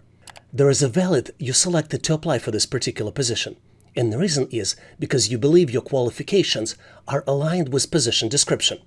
So what you need to do here, answering this question, you need to align the answers with the job requirements. My 3 recommendations for you on how to answer these types of questions is provide authenticity, provide self-reflection, and provide supporting examples. Let's look at each one individually to help you decide how to answer this particular question. Let's look at number 1, authenticity. You need to provide honest and genuine responses that accurately reflect your personality traits and tendencies. It is essential to be true to yourself and true to your employer rather than trying to present what you think the employer might be looking for. Number 2 is self-reflection. Take a moment to reflect on your own characteristics and behaviors. Consider your strengths, weaknesses, preferences, and areas where you excel or struggle. And number 3, think of the supporting examples. Justify your choices by providing specific examples or instances from your past experience. This helps add credibility to your responses and allows the employer to understand your reasons and thought process. Next, I'm going to share with you my answer if you're applying for the leadership position. And I'm also going to ask you to provide your answer for the individual contributor role. For example, if you're applying for leadership position, I recommend that you choose choice C and choice A. Choice C, I like to take responsibility for my team, would represent the answer that best describes you. Your actual justification for this choice may sound like this. As a leader, I thrive on guiding and supporting my team towards success. I believe that fostering a collaborative and empowering work environment where individuals can grow and excel. Taking responsibility for my team means ensuring their development, providing guidance when needed, and creating a cohesive and motivated group that can achieve outstanding results. The statement that describes you the least might be choice A, and choice A states, I should have all the information needed before making the decision. The justification for the answer might be, While I value the thoughtfulness and informed decision-making, as a leader, I understand that time-sensitive situations may require making decisions with limited information. I am comfortable relying on my experience, intuition, and the input of trusted team members to make timely decisions while considering the available information. I'm also open to adjusting decisions as more information becomes available to ensure the best possible outcomes. Now, what do you think the answer should be for the individual contributor role? Please make sure to post your answer, recommendation, and justification in comments of this video so we can all learn. I love this question because it tests candidates' ability to prioritize as well as candidates' leadership skills. You're presented with the question where you need to select two statements. One statement that best describes you and another that describes you the least. The four possible answers to this question would be A. I can organize my work schedule by myself. Choice B. I work even better when everything goes wrong. Choice C. I think small details are important. And last but not least, choice D. I like to be best player on my team. Take a close look to see if you can come up with two answers. On my end, I am moving forward to share with you my version of the answer. And obviously, if you have a better way to solve it, please make sure to post in comments.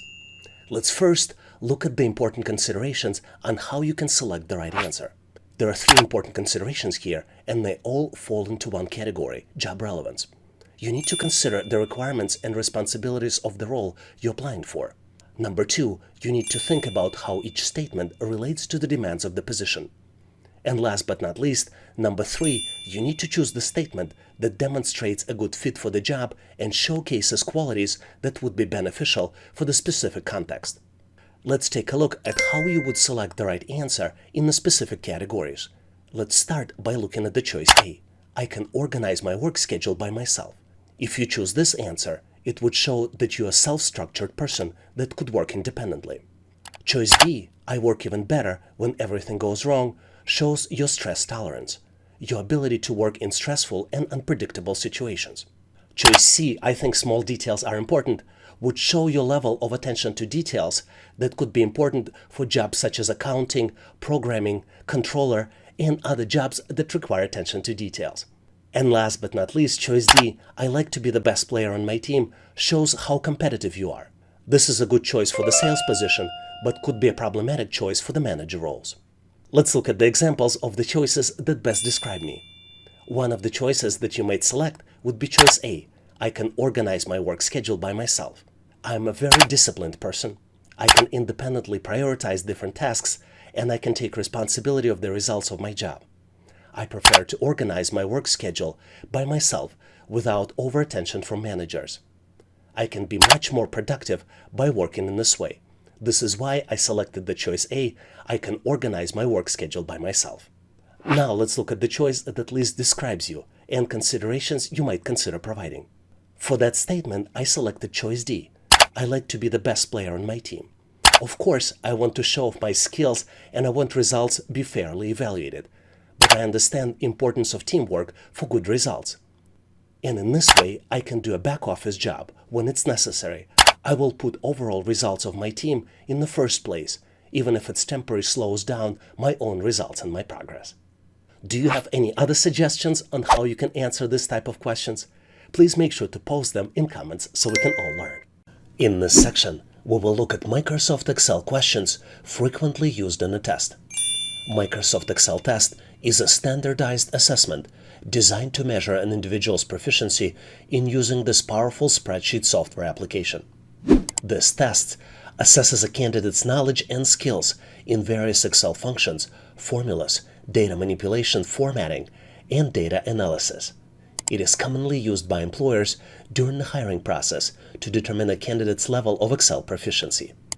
This assessment typically includes a variety of Excel tasks and exercises that range from basic to more advanced functionalities within Microsoft Excel. These tasks might involve creating and formatting spreadsheets, performing calculations using formulas and functions, managing data sets, creating charts and graphs, and demonstrating an understanding of data analysis techniques. Let's look at some sample Microsoft Excel test questions we typically see on the test. Here's an amazing question which is frequently used for analyst Excel assessment test. Steve is analyzing the dataset of sales transactions, which has gaps in data after system crash. Which formula should he use to determine the number of all revenue-generating transactions? And you're presented with the dataset as well as 4 different choices. Choice A, count A2 through A11. Choice B, count A and then the ranges E2 through E11. Choice C, count blank and then in parentheses dataset D2 through D11. And last but not least, count if C2 through C11 and then star in quotes. Take a close look to see if you can come up with the answer. What's interesting about this question is that all answers will generate the output, so there are no errors that will be generated. But to answer this question, you need to solve the business problem. And as usual, I'm going to move forward to share with you my version of the solution. And if you have a better way to solve it, please make sure to post in comments. I believe the correct answer here is choice B, count A for the range E2 through E11. Once we enter this formula, you can see that there are 8 records that are not blank. Let's count them. 1, 2, 3, 4, 5, 6, 7, and 8. And ultimately, this choice B, will count the number of non-blank cells in the revenue column. Since the revenue column contains the total revenue generated by each transaction, the result of this formula will be equal to the number of transactions for which revenue was generated. And this particular formula will help us answer the question, how many transactions actually generated the revenue? Now let's look at other choices to better understand why they are incorrect. Choice A, where formula is used, is count, and the ranges A2 through E11. There are 9 values counted as a result of this formula. And in fact, this formula will count the number of non-blank cells in the ID column. Since each transaction has a unique ID, the result of this formula will help us answer the question, how many valid transactions were there in total? Now let's look at choice C, count blank for the range D2 through D11. This formula returns value of 1. And this is absolutely correct because this formula counts the number of blank cells in the quantity column. And it helps us answer the question, how many transactions had no units sold? And last but not least is choice D, count if for the range C2 through C11 with the star in quotes. This formula returns the value of 9. And in fact, this is absolutely correct because this formula counts the number of cells in the product column that contain certain text. Since the wildcard was used, which star represents wildcard, all transactions with non-blank product values will be counted. This is why this formula is helpful to answer business question, how many transactions have non-blank product values? Do you have any other solutions or considerations? Please make sure to share them in comments so we can all learn. Here's an interesting question to test your knowledge of Excel formulas and functions. June is a small business owner, and she recorded her sales figures in an Excel spreadsheet. She needs to calculate total sales for 2022. Which of the following formulas will calculate the total sales correctly? You're presented with the snapshot of data from Microsoft Excel, and you need to select one out of 4 possible choices. Choice A equals sum B3 through B6. Choice B equals add and then in parentheses B3 through B6. Choice C equals total and then in parentheses B3 through B6. And last but not least, choice D equals product and then in parentheses equals B3 minus B6. Do you know the answer? I have full confidence that you can quickly solve this challenge. And I'm going to move forward to share with you my answer. And obviously, if you have a better way to solve it, please make sure to share in comments. To solve this challenge, you need to understand the data and know Microsoft Excel formulas and functions. As you might have figured out, the correct answer here is choice A equals sum and then in parentheses range B3 through B6. Sum function in Excel adds up the range of numbers. And to calculate the total sales for 2022, we need to add up all the sales figures for all quarters in 2022. As you can see, column B represents the sales data for 2022, and rows 3 through 6 represent quarterly sales. Now we know that the correct answer is choice A, equals sum, and then in parentheses, cell B3 through B6. Let's look at why other options are incorrect. Option B, add values B3 through B6, is not a valid Excel formula. Option C, total B3 through B6, is also not a valid Excel formula. And choice product B3 minus B6 will multiply the values in the range B3 through B6 together, and it will not give you the total sales for 2022. In fact, if you looked at the choice D, the values supplied is not even a range. It's the difference between the values of B3 and B6, because we're supplying only one argument, which is the result of mathematical operation B3 minus B6. And in fact, the output of this function, product B3 minus B6, will be negative, because it's a result of a subtraction of 337 minus 439, and the end result will be negative 101.91. Do you have any other thoughts or considerations about this question? Please make sure to share them in comments. Here's an amazing question to test your knowledge of frequently used Microsoft Excel functions. Lakshmi needs to determine the smallest quarterly sales amount for 2023. Which of the following formulas can she use in Microsoft Excel to accomplish this? You're presented with the snippet of data, and you have 4 different choices to choose from. Formula min, and then you have values in parentheses, table B3 through table E6. Choice B, min fs, and then value in parentheses B3 through E6. Choice C, min A, B3 through E6 in parentheses, and last but not least, choice D, min B3 through E6. Take a close look, maybe pause this video to see if you can come up with the solution. On my end, I'm going to jump to Microsoft Excel to share with you my version, and obviously if you have a better way to solve it, please make sure to post in comments. I believe the correct answer here is choice D, using min function and then in parentheses supplying argument B3 through E6. To understand the answer, let's look at the data.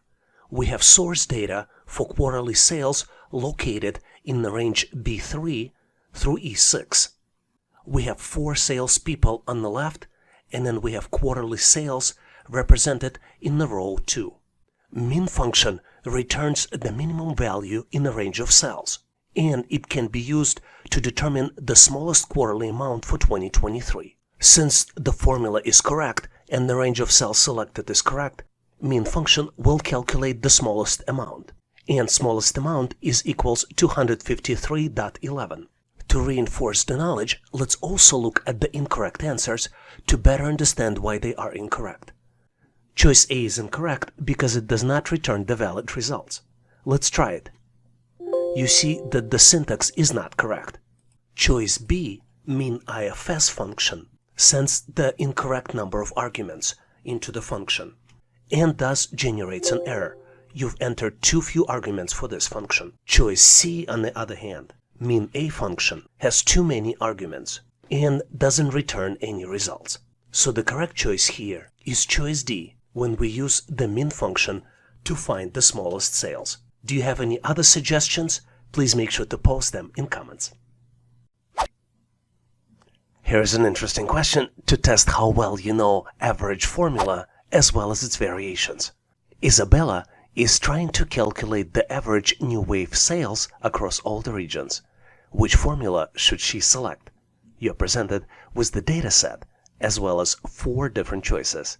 Choice A, average formula and parameters to supply C2 through C10. Choice B, average A formula and parameters supplied are C2 through C10.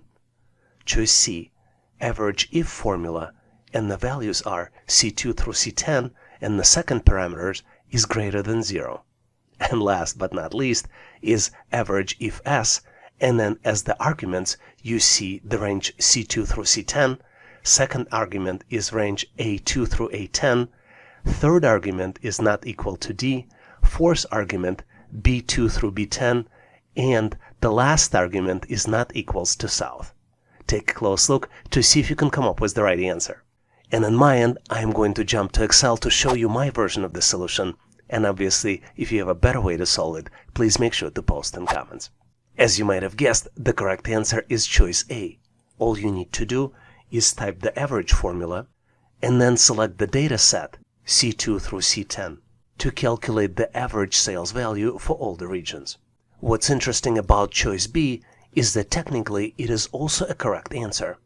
Average A with the range C2 through C10 will also calculate the average sales, but it includes all the values in the range, even if they have text or errors.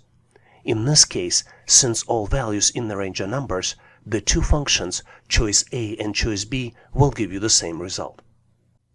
What's interesting is that option C, average if with the values C2 through C10 and second parameter greater than 0, calculates the average of all sales that are greater than 0 and gives you the same result. But it's not a recommended option because the end result may not always be the same as average of all sales.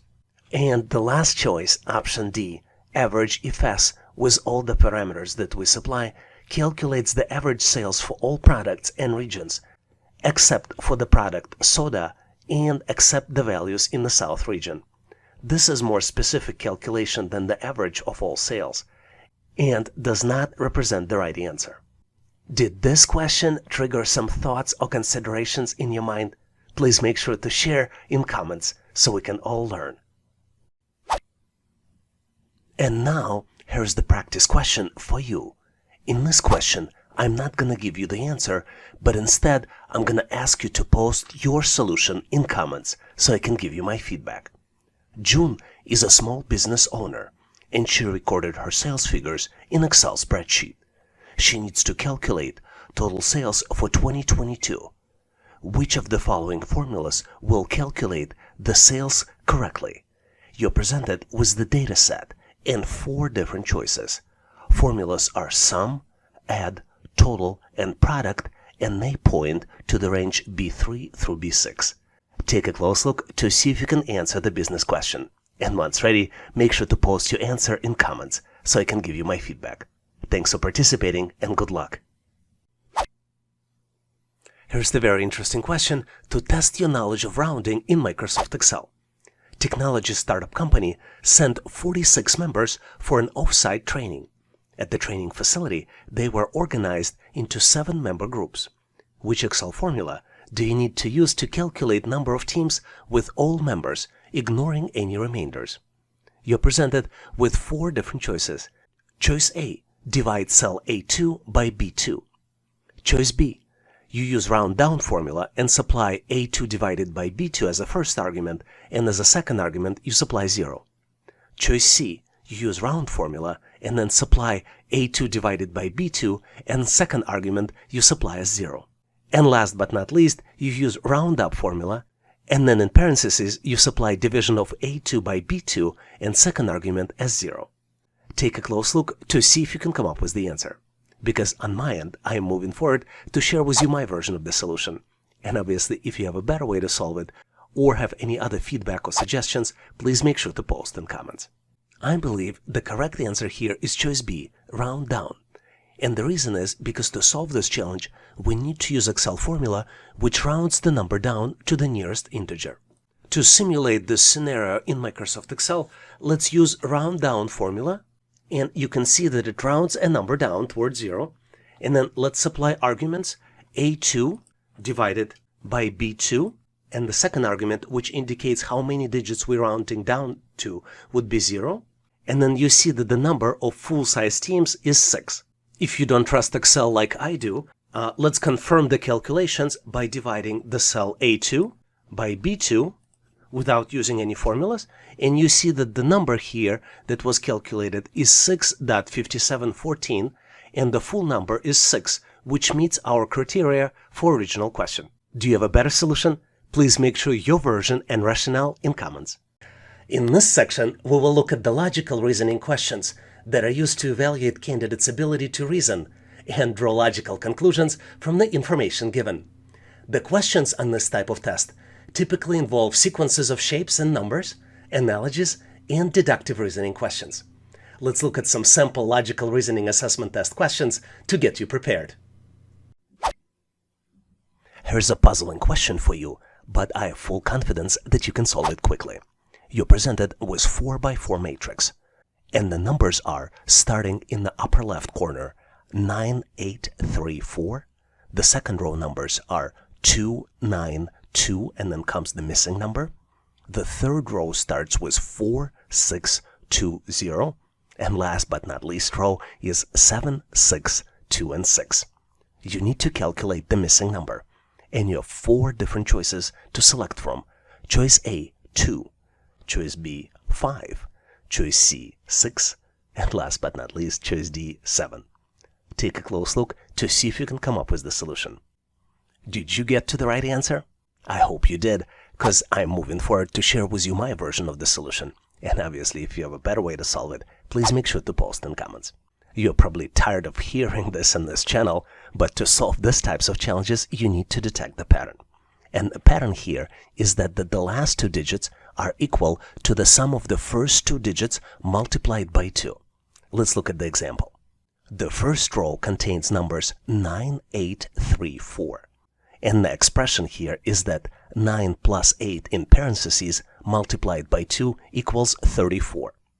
Based on this logic, the third number would be 4 plus 6 in parentheses multiplied by 2, which would be equal to 20, which represents the set of numbers 4, 6, and then 20.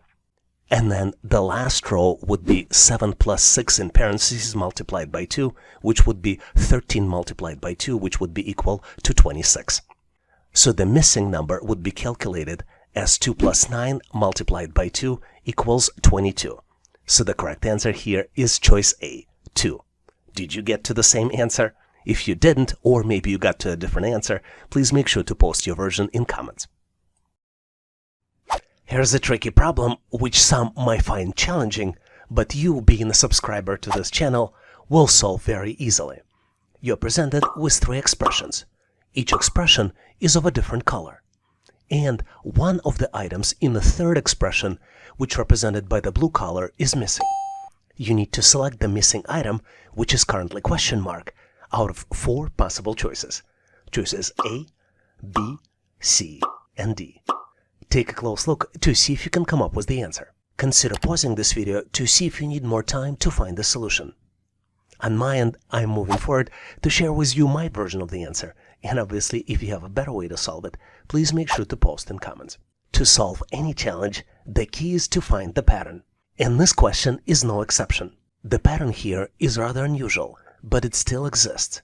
And the pattern here is that there are 3 core shapes represented by objects in the first column. The core objects here are arrow pointing up, star, and the circle.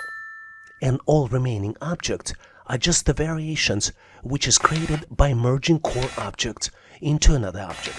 Let me demonstrate by starting with the red sequence.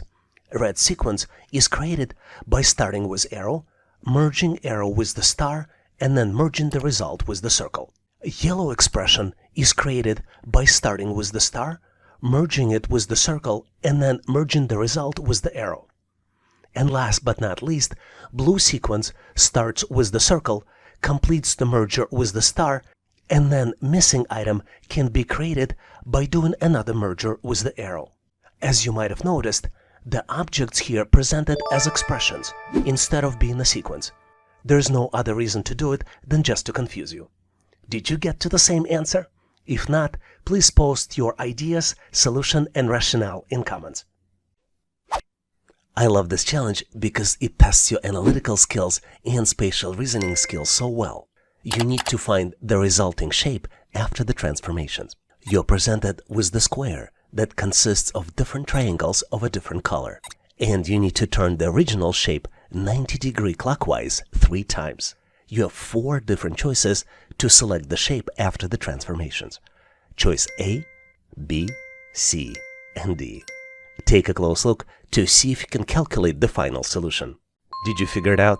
Because I am moving forward to share with you my version and my way of solving it. And obviously, if you have a better way to solve it, please make sure to post in comments.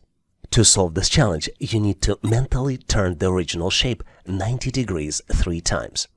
This is not easy to do because our brain is not really designed for this. But if we take one of the triangles and try to follow this triangle by turning the original square, this task might be much easier to accomplish. The caveat here is that we need to select triangles that are not symmetrical on both sides. For example, red triangles are symmetrical. You see red triangles on the left and red triangles on the right. And if we try to follow it, it would be extremely hard to detect where the red triangle will end up. But if we take green triangles, any one of them, or yellow triangles, they're much easier to follow. So let's do the turning. Let's take the original square and I am going to follow the green triangle on the left. Let's do the first turn 90 degrees. You see that the green triangle ended up on the top. Let's do another turn. We follow the same green triangle and now it's on the right side. And the last 90-degree turn, our green triangle ended up at the bottom. So the correct choice here is choice A, where green triangle ended up on the bottom. Do you have a better way to solve it? Or maybe did you come up with a different solution? Please make sure to post your thoughts and rationale in comments. Here's a very interesting question which might make you think, but hopefully you will get it very quickly. If 5 people can sew 5 shirts in 5 minutes, how long will it take for 100 people to sew 100 shirts? You're presented with 4 different choices. Choice A, 500 minutes. Choice B, 100 minutes. Choice C, 5 minutes. And last but not least, choice D, 60 minutes. Take a close look, maybe pause this video to see if you can get to the right answer. And on my end, I'm moving forward to share with you my version of the answer. And obviously, if you have a better way to solve it, please make sure to post in comments. Here's the trick. If 5 people can sew 5 shirts in 5 minutes, we can say that one person can sew a shirt in 5 minutes. Now, if 100 people work together, their combined productivity will be 100 that of one person. Because we can scale up so easily in this production, it will take 100 people 5 minutes to sew 100 shirts. So the correct answer here is choice C, 5 minutes. Did you get to the same answer? If you didn't, please make sure to share your answer and rationale in comments. I love this question because it is used very frequently to test your analytical skills and business math skills. You're presented with 3 expressions. The first expression is candy multiplied by sun equals 15. Second expression is candy plus 4 equals 9. And third and last expression is 12 equals sun multiplied by question mark. And you need to find this question mark and select out of 4 possible choices. Choice A, 2. Choice B, 3. Choice C, 4. And choice D, 5. Take a close look, maybe pause this video to see if you can come up with the solution. Are you ready? I think you might benefit from a quick hint. And my hint to you would be, take a look at the middle expression. Are you ready now? Let's move forward and I'll share with you my version of the answer. And obviously, if you have a better way to solve it, please make sure to post in comments. This set of expressions looks unsolvable. But in reality, if we start with the middle expression, we can actually solve it. Let me demonstrate. Let's start with the expression candy plus 4 equals 9. Believe it or not, but we can actually calculate it. Candy would be equal 9 minus 4, and we can calculate the value for candy, which would be equal to 5. Now, knowing the value of candy, let's focus on the top expression. Candy plus sun equals 15.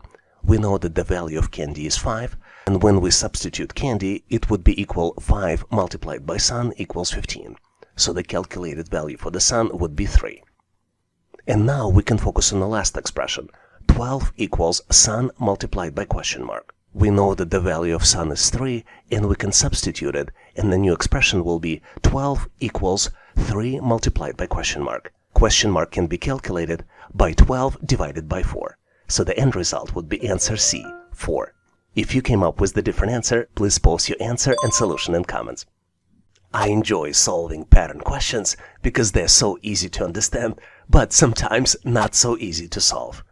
We're presented with the sequence of numbers, and we need to find the missing number, which is the next in the sequence. The numbers are 25, 20, 16, 13, 11, and then comes the missing number. You need to calculate the missing number out of 4 possible choices. Choices A, B, C, and D. Choice A is 8, choice B is 10, choice C is 7, and choice D is 9. Take a close look to see if you can do the calculations and come up with the solution for the missing number. Looks confusing, isn't it? but believe me, there's a hope at the end of the tunnel. And I am moving forward to share with you my version of the answer. And obviously, if you have a better way to solve it, please make sure to post in comments. Here we have a concept of decrement. And the pattern is that the next number is calculated as previous number minus decrement. And decrement increases by 1 with each number in the sequence. Let's take a close look. Our first number in the sequence is 25. And our first initial decrement is minus 5. 25 minus 5 equals 20. And this is how we come to the second number. Then we decrease decrement by 1, and the decrement becomes minus 4. 20 minus 4 equals 16. 16 minus 3 equals 13. 13 minus 2 equals 11. And 11 minus 1 equals 10. So the correct answer here is choice B, 10. Was your answer different? Please make sure to post your answer and solution in comments then, so we can all learn. This is one of my favorite questions just because it's so unusual. But the answer here is very simple. You're presented with the set of 8 circles. 6 of these circles are visible, and you need to select 2 missing ones. You have 4 different choices to find the missing circles. Choices A, B, C, and D. Take a close look to see if you can come up with the solution. Ready or not, I am moving forward to share with you my version of the answer. And obviously, if you have a better way to solve it, please make sure to post in comments. To answer this question, we need to detect the pattern. And the pattern here is very simple. Each circle is broken down into sections, with darker sections and lighter sections. And if you look closely, you will see that all circles are grouped in pairs. And the pattern is hidden in the sequence for circle pairs, with each subsequent pair being similar to the previous one. Let's take a close look. To better understand the pattern, let's give each circle a unique number. If we start with the top row of circles, the numbers would be 1, 2, 3, 4, and the bottom row circles will have numbers 5, 6, 7, and 8, with 7 and 8 being our missing pair. If you look closely at the circle 1, you will see that there is a dark section at the 2 o'clock. And circle 2 has 2 dark sections, one at noon and another one is at 2 o'clock. Similar pattern you see in circles 3 and 4, and then circles 5 and 6 also mimic the same pattern. Looking at possible answers, you see the choices A, B, C do not meet this pattern, and the only right answer that fits the pattern is choice D. Hopefully you've got to the same conclusion, and if you didn't, please make sure to post your answer and solution in comments.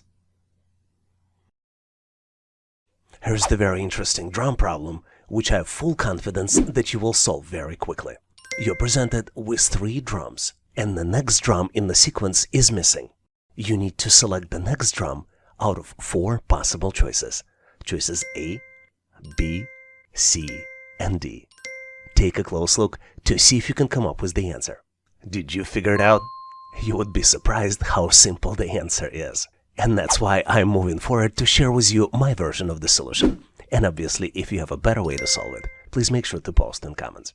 To solve this challenge, we need to understand the pattern, and the pattern will help us get to the correct solution.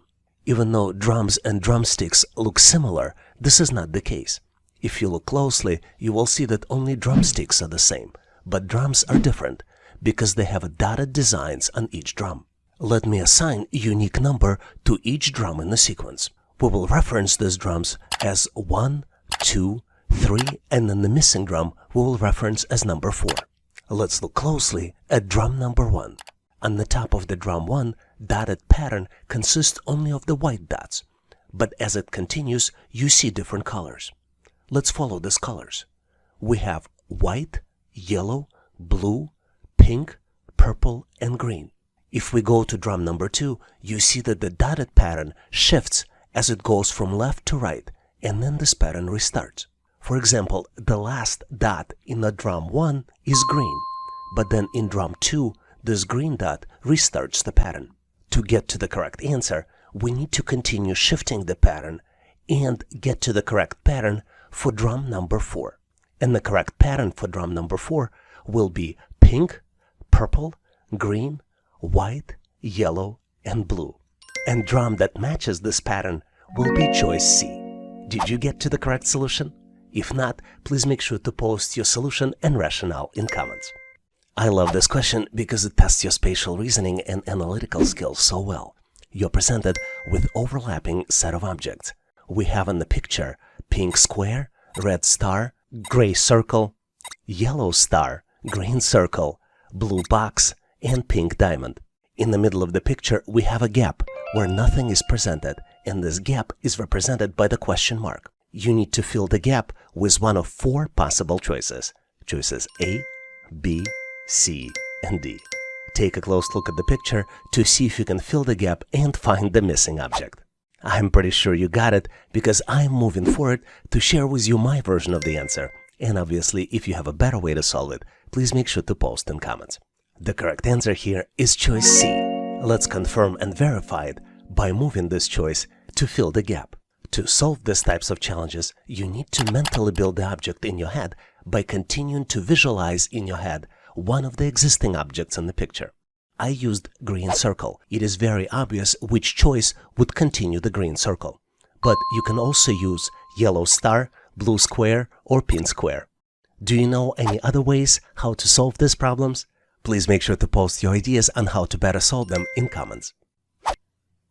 Here's the very interesting question, which is frequently used to test your analytical reasoning and spatial reasoning. You're presented with the set of objects, and you need to find the missing item. The set of objects consists of 3 rows. In the first row, you see the pigeon, arrow, and then the pigeon again. In the second row, you see the flower, arrow, and then the flower again.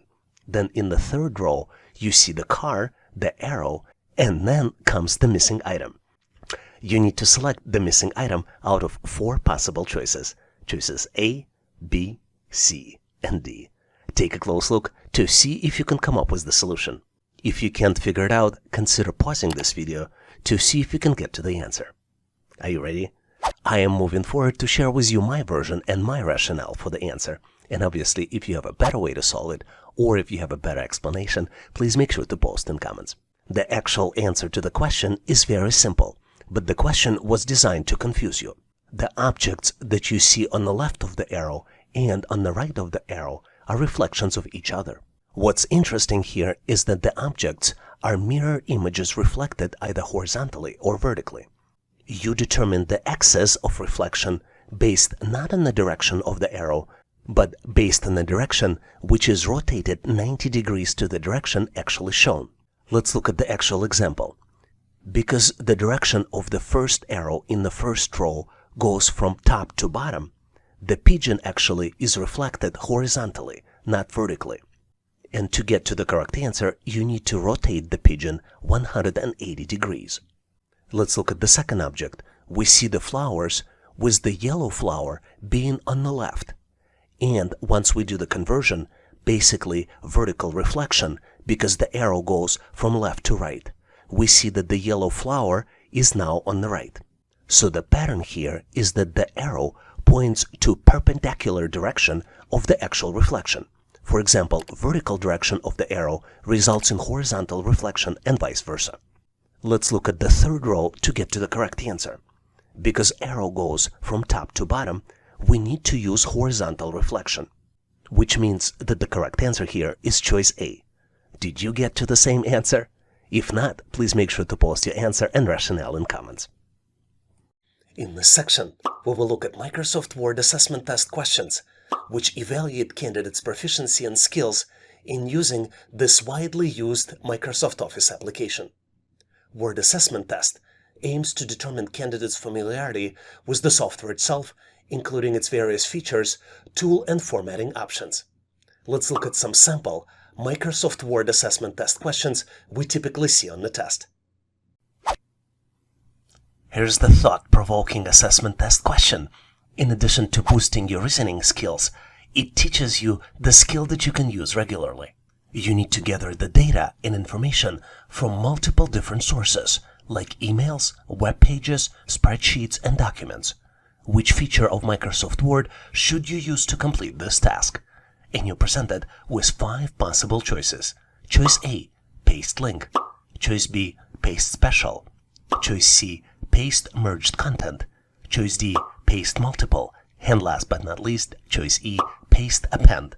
Take a close look to see if you can recognize the right feature of Microsoft Word. Are you ready to uncover the mystery? Let's move on so I can share how I cracked the solution. And if you got a unique methods or better way, I'd love to hear it. Don't forget to share your approach in the comments below. Let's reveal the solution now. And as usual, to find the right solution, we will assess each answer choice that has been presented. Let's start with the first choice on the list. As you might have guessed, choice A, paste link, is incorrect. Paste link is used to insert a link to content copied from another location, not to collect the data and information from various sources. Choice B, paste special, is also incorrect. Paste special allows you to choose specific formatting or data types when pasting content, but it's not the appropriate feature to collect data from various sources. Both choices C, paste merged content, and choice E, paste append, are not correct options either. Both of them are not the standard features of Microsoft Word and are not relevant for collecting data from various sources. Which leads us to correct option, choice D, paste multiple items from clipboard. This is the correct option. Paste multiple items allows you to paste multiple pieces of content that has been copied to the clipboard, making it an efficient way to collect the data and information from various sources. Let's look at how this feature works in details. For example, you might be working on the product catalog and your information is located in different sources, like this Word document, and some information might be stored in the email message you just received. You need to copy and paste multiple pieces of information into the product catalog Word file. To do this, let's check the clipboard settings by clicking on the clipboard details button. As you can see, there is nothing currently in the clipboard. Let's check the options on how we can collect the data. To do this, let's click on the options button and you see that the clipboard will collect without showing any Office clipboard. You can also choose options show Office clipboard automatically or show Office clipboard when Ctrl+C pressed twice. Let's copy the product description from the Word file. To do this, let's select the description and click copy. Now let's copy product image and dimensions from the email. To do this, let's select the image and click copy. Then let's select the dimensions and click copy again. Now it's time to come back to our Word document. We're back to the product catalog, and as you can see, there are 3 items in the clipboard now. We can paste them one by one. Let's put the cursor where the description is and select on the description to paste it. Now let's move to the dimensions section and we can paste the dimensions in here. And last but not least piece is the image. We put it as the first item in the product catalog. The only thing is left is to change how the image is shown. We click on the layout options and select the tight option for the text wrapping. Here's the very stimulating assessment test question. It boosts your analytical skills and enhances your ability to approach complex problems using Microsoft tools very effectively. You need to create a report by selecting specific short snippets of content from larger Microsoft Word document and adding them into the report. Which word feature is the most effective for this task? You're presented with 5 possible choices. Choice A, styles and headings. Choice B, navigation pane. Choice C, spike. Choice D, find and replace. And last but not least, choice E, table of content. Take a close look, analyze the question, and select your answer. Are you ready to compare solutions? Awesome! Let's now transition into revealing the answer. I'll share with you my take on the solution, and if you come up with the different or perhaps more efficient approach, feel free to drop it in comments below. Let's explore the solution together. To get to the correct answer, let's review each presented option individually. Let's start with the option A, styles and headings. As you might have guessed, this is an incorrect option. While styles and headings are useful for formatting and structuring a document, they don't involve selection and reallocation of specific content, making them less effective for this particular task. For very similar reasons, choice B, navigation pane, is also incorrect. The navigation pane is helpful for browsing and organizing the document, but unfortunately this option does not specifically involve cutting and pasting of selecting content, making it less suitable for the task described. Choice D, find and replace, is also incorrect. The find and replace option in Microsoft Word is used to search for specific text and replace it with other text. But this option does not involve the selection and relocation of content. And as you might have guessed, choice E, table of content, is also incorrect. Table of content is a very useful feature in Microsoft Word, and it is used for creating an organized list of headings and subheadings in a document. But unfortunately, it is not intended for selecting and moving specific content within the document. Which leads us to choice C, spike, which I believe is correct. Spike is an unknown feature in Microsoft Word which represents a storage similar to clipboard. The storage is designed to cut multiple blocks of text or other content and paste them elsewhere in the document or into another Microsoft Word file. I think this is an efficient tool for selecting a specific content and organizing it within the report. Let's take a close look to see how spike feature works. You are presented with the text that contains multiple paragraphs.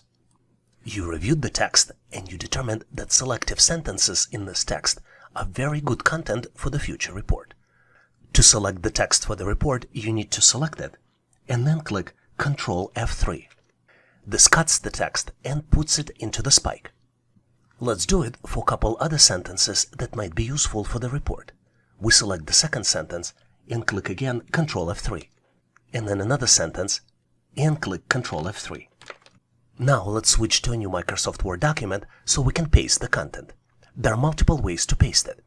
Let's go to Insert tab, then navigate to Quick Parts, Auto Text, and this is where you see the content of the spike, and by clicking it, you will paste it directly into the new file.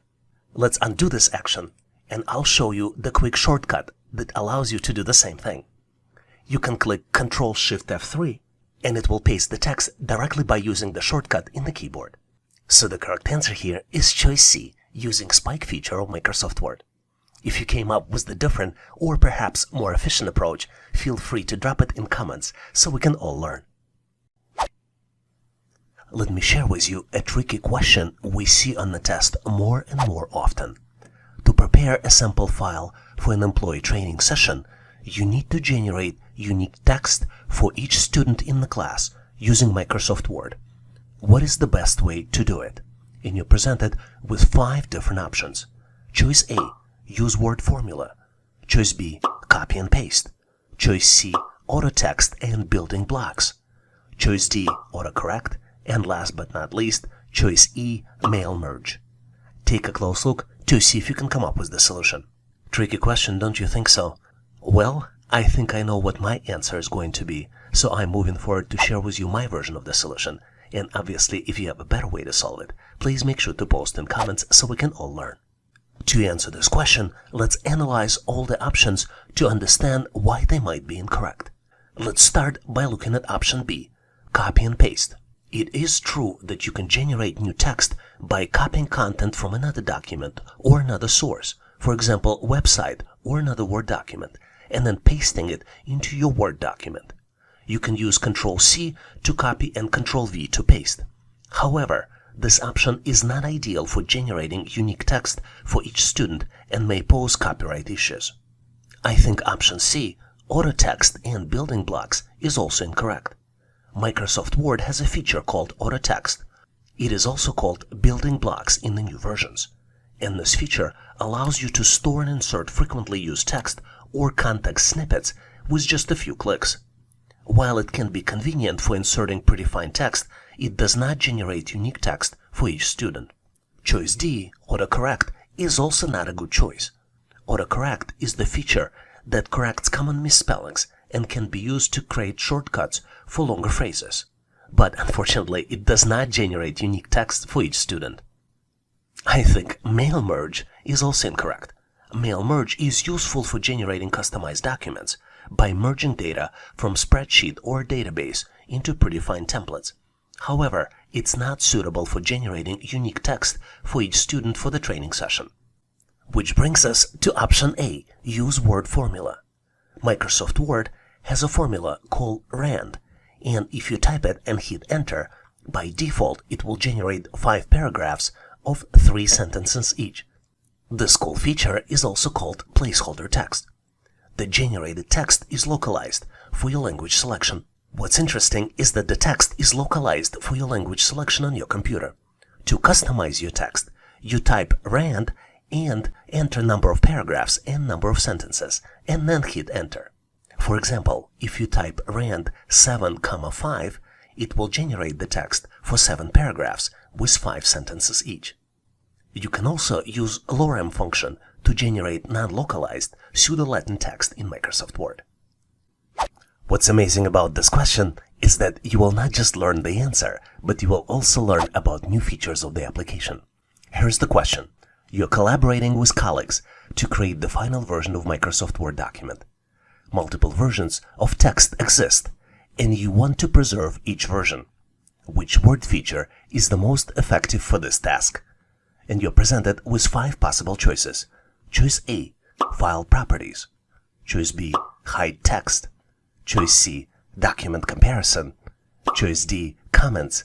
And last but not least, Choice E, Track Changes. Take a close look to see if you can answer this question. I think I know what my answer is going to be, so I'm moving forward to share with you my version of the solution. And obviously, if you have thoughts or different feedback or suggestions, please make sure to post them in comments. To get to the correct answer, let's analyze each option to determine if it is correct. Let's start by looking at choice A, File Properties. I think using the Properties features in Word, you can add version information, comments, or other metadata to the document's file properties. I think this is a helpful feature to manage different versions of the document, but it does not preserve the text itself. So I think this is an incorrect choice. Let's look at choice C, Document Comparison. I think this choice is also incorrect. Microsoft Word offers a built-in document comparison feature which allows you to compare 2 versions of the document and highlight differences between them. While this is helpful for tracking changes, it doesn't directly preserve multiple versions of the text within the same document. I think choice D, Comments, is also incorrect. You can insert comments at specific points in the document to provide feedback or suggestions. Comments serve as annotations, but don't preserve distinct versions of the text itself. And I hope it doesn't come to you as a surprise that choice E, Track Changes, is also incorrect. This feature of Microsoft Word records edits made by collaborations and facilitates reviewing and accepting or rejecting changes. It does help with version control, but it does not inherently preserve multiple versions of the text for the future reference. This brings us to the answer of choice B, Hide Text. What's interesting, Microsoft Word allows you to hide the text, making it appear as if it isn't there while preserving it for the later use. This feature is very useful when you want to maintain different versions of content within the same document, and it also applies to images and embedded components. There's one limitation of this function because it's available in Word on the desktop, but not in Word Online or Word apps for Android or iOS. Because hiding the text is such a useful feature, let's take a look how you can use it in more details. Let's assume that you're editing this text and you're not happy with the text in this paragraph. What you can do, you can select the text, click the details in the font section of the ribbon, and click Hidden to hide this text. If you have the image in your text, you can hide it in the same way. You just select the text and the image, or just the image, navigate to the Font Properties section, and click Hidden. To unhide it, you follow the opposite steps. Click on the Properties. To view hidden text, you click on the Show Hide button in the ribbon. As you can see, the text that we hide is underlined with the dotted line. This is the example of the hidden text, as well as this is also an example of the hidden text with the image. What's cool is that you can use Word's Find and Replace option to search for the hidden text. You click on the Replace button, and then you click on More. Here, in Format section, you select the font, and here you select Find Hidden Text. Then you click Find Next, and Word keeps searching for the hidden text. What's cool is that Word also allows you to delete all hidden text at once, for example, before you send out the final version of the document. To do this, you navigate to the File, Info, and then check for Issues, and select Inspect Document. Here in the section, you can specifically select items you're looking for, but also focus on the hidden text, which would inspect the document for the text that has been formatted as hidden. So I believe the correct answer here is choice B, Hide Text. In cases where you need to track changes, obtain feedback, or manage versions, features like track changes or comments may be more appropriate. But in this particular case, for maintaining different versions within a single document while keeping them hidden until needed, hide text is a very cool and effective option. Do you disagree? If you do, please make sure to share your thoughts, solution, and rationale in comments. Let's dive into this captivating assessment test question. By working through this, you will improve your ability to think logically and make sound decisions in Microsoft Word. As a marketing manager for a United States-based company, you are customizing Microsoft Word-based catalog for European distribution. What is the most efficient way to convert units of measure, like inches, pounds, and others, to the metric format in Microsoft Word? You're presented with 5 possible answers. Choice A, formulas. Choice B, using functions. Choice C, using autocorrect. Choice D, equations. And last but not least, choice E, cross-reference. Take a close look to see if you can come up with the answer. Let's go ahead and transition into showcasing the solution. I'm about to share how I approach the question. And if you got the better methods, or maybe brilliant alternative, make sure to share it in comments. Let's examine each provided answer option to identify the accurate solution. Let's start with the option A. I think formulas are used for mathematical calculations, but they are not the most efficient way to convert units of measure to the metric format in Microsoft Word. In fact, formulas typically involve arithmetic operations and are not designed for unit conversion. Choice B, function, is also incorrect. The term function in this context is vague and doesn't directly relate to converting units of measure to the metric format. It does not align with the most efficient methods for this specific task. I think choice D, equation, is also incorrect. Equations in Microsoft Word are used for mathematical or algebraic expressions. While they can handle unit conversions theoretically, they are not designed for the specific tasks of converting units of measure to the metric format. And I hope you're not surprised that choice E, cross-reference, is also incorrect. Cross-referencing is a tool used to link and refer to specific content within the document, such as figures, tables, or headings. It is unrelated to converting units of measure to the metric format.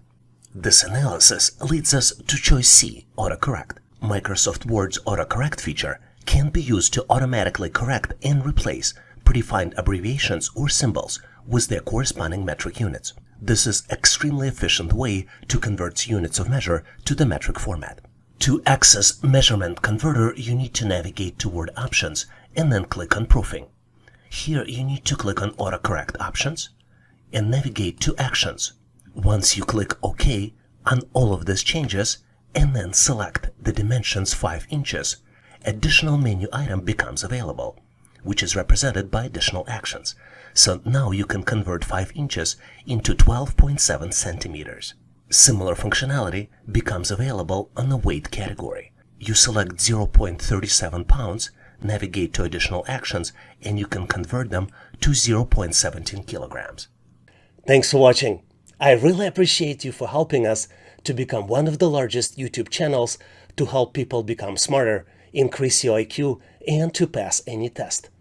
If the content of this video was helpful, please make sure to click the like button to help YouTube algorithm promote this video and help other people to find it faster. Giving us a like is also a way for you to tell us that you need more content like this, and when you tell us, we will deliver it for you in the future. For links to free and premium resources, please check the description and comments of this video. You can also go directly to our website, howtoanalyzedata.net, to download the materials related to this topic. I really appreciate your endorsement, support, and patronage of this channel. And thank you for considering to become a member and considering to subscribe. Please leave feedback, suggestions, or corrections in comments. And all the best on your journey. I'll see you in my next video.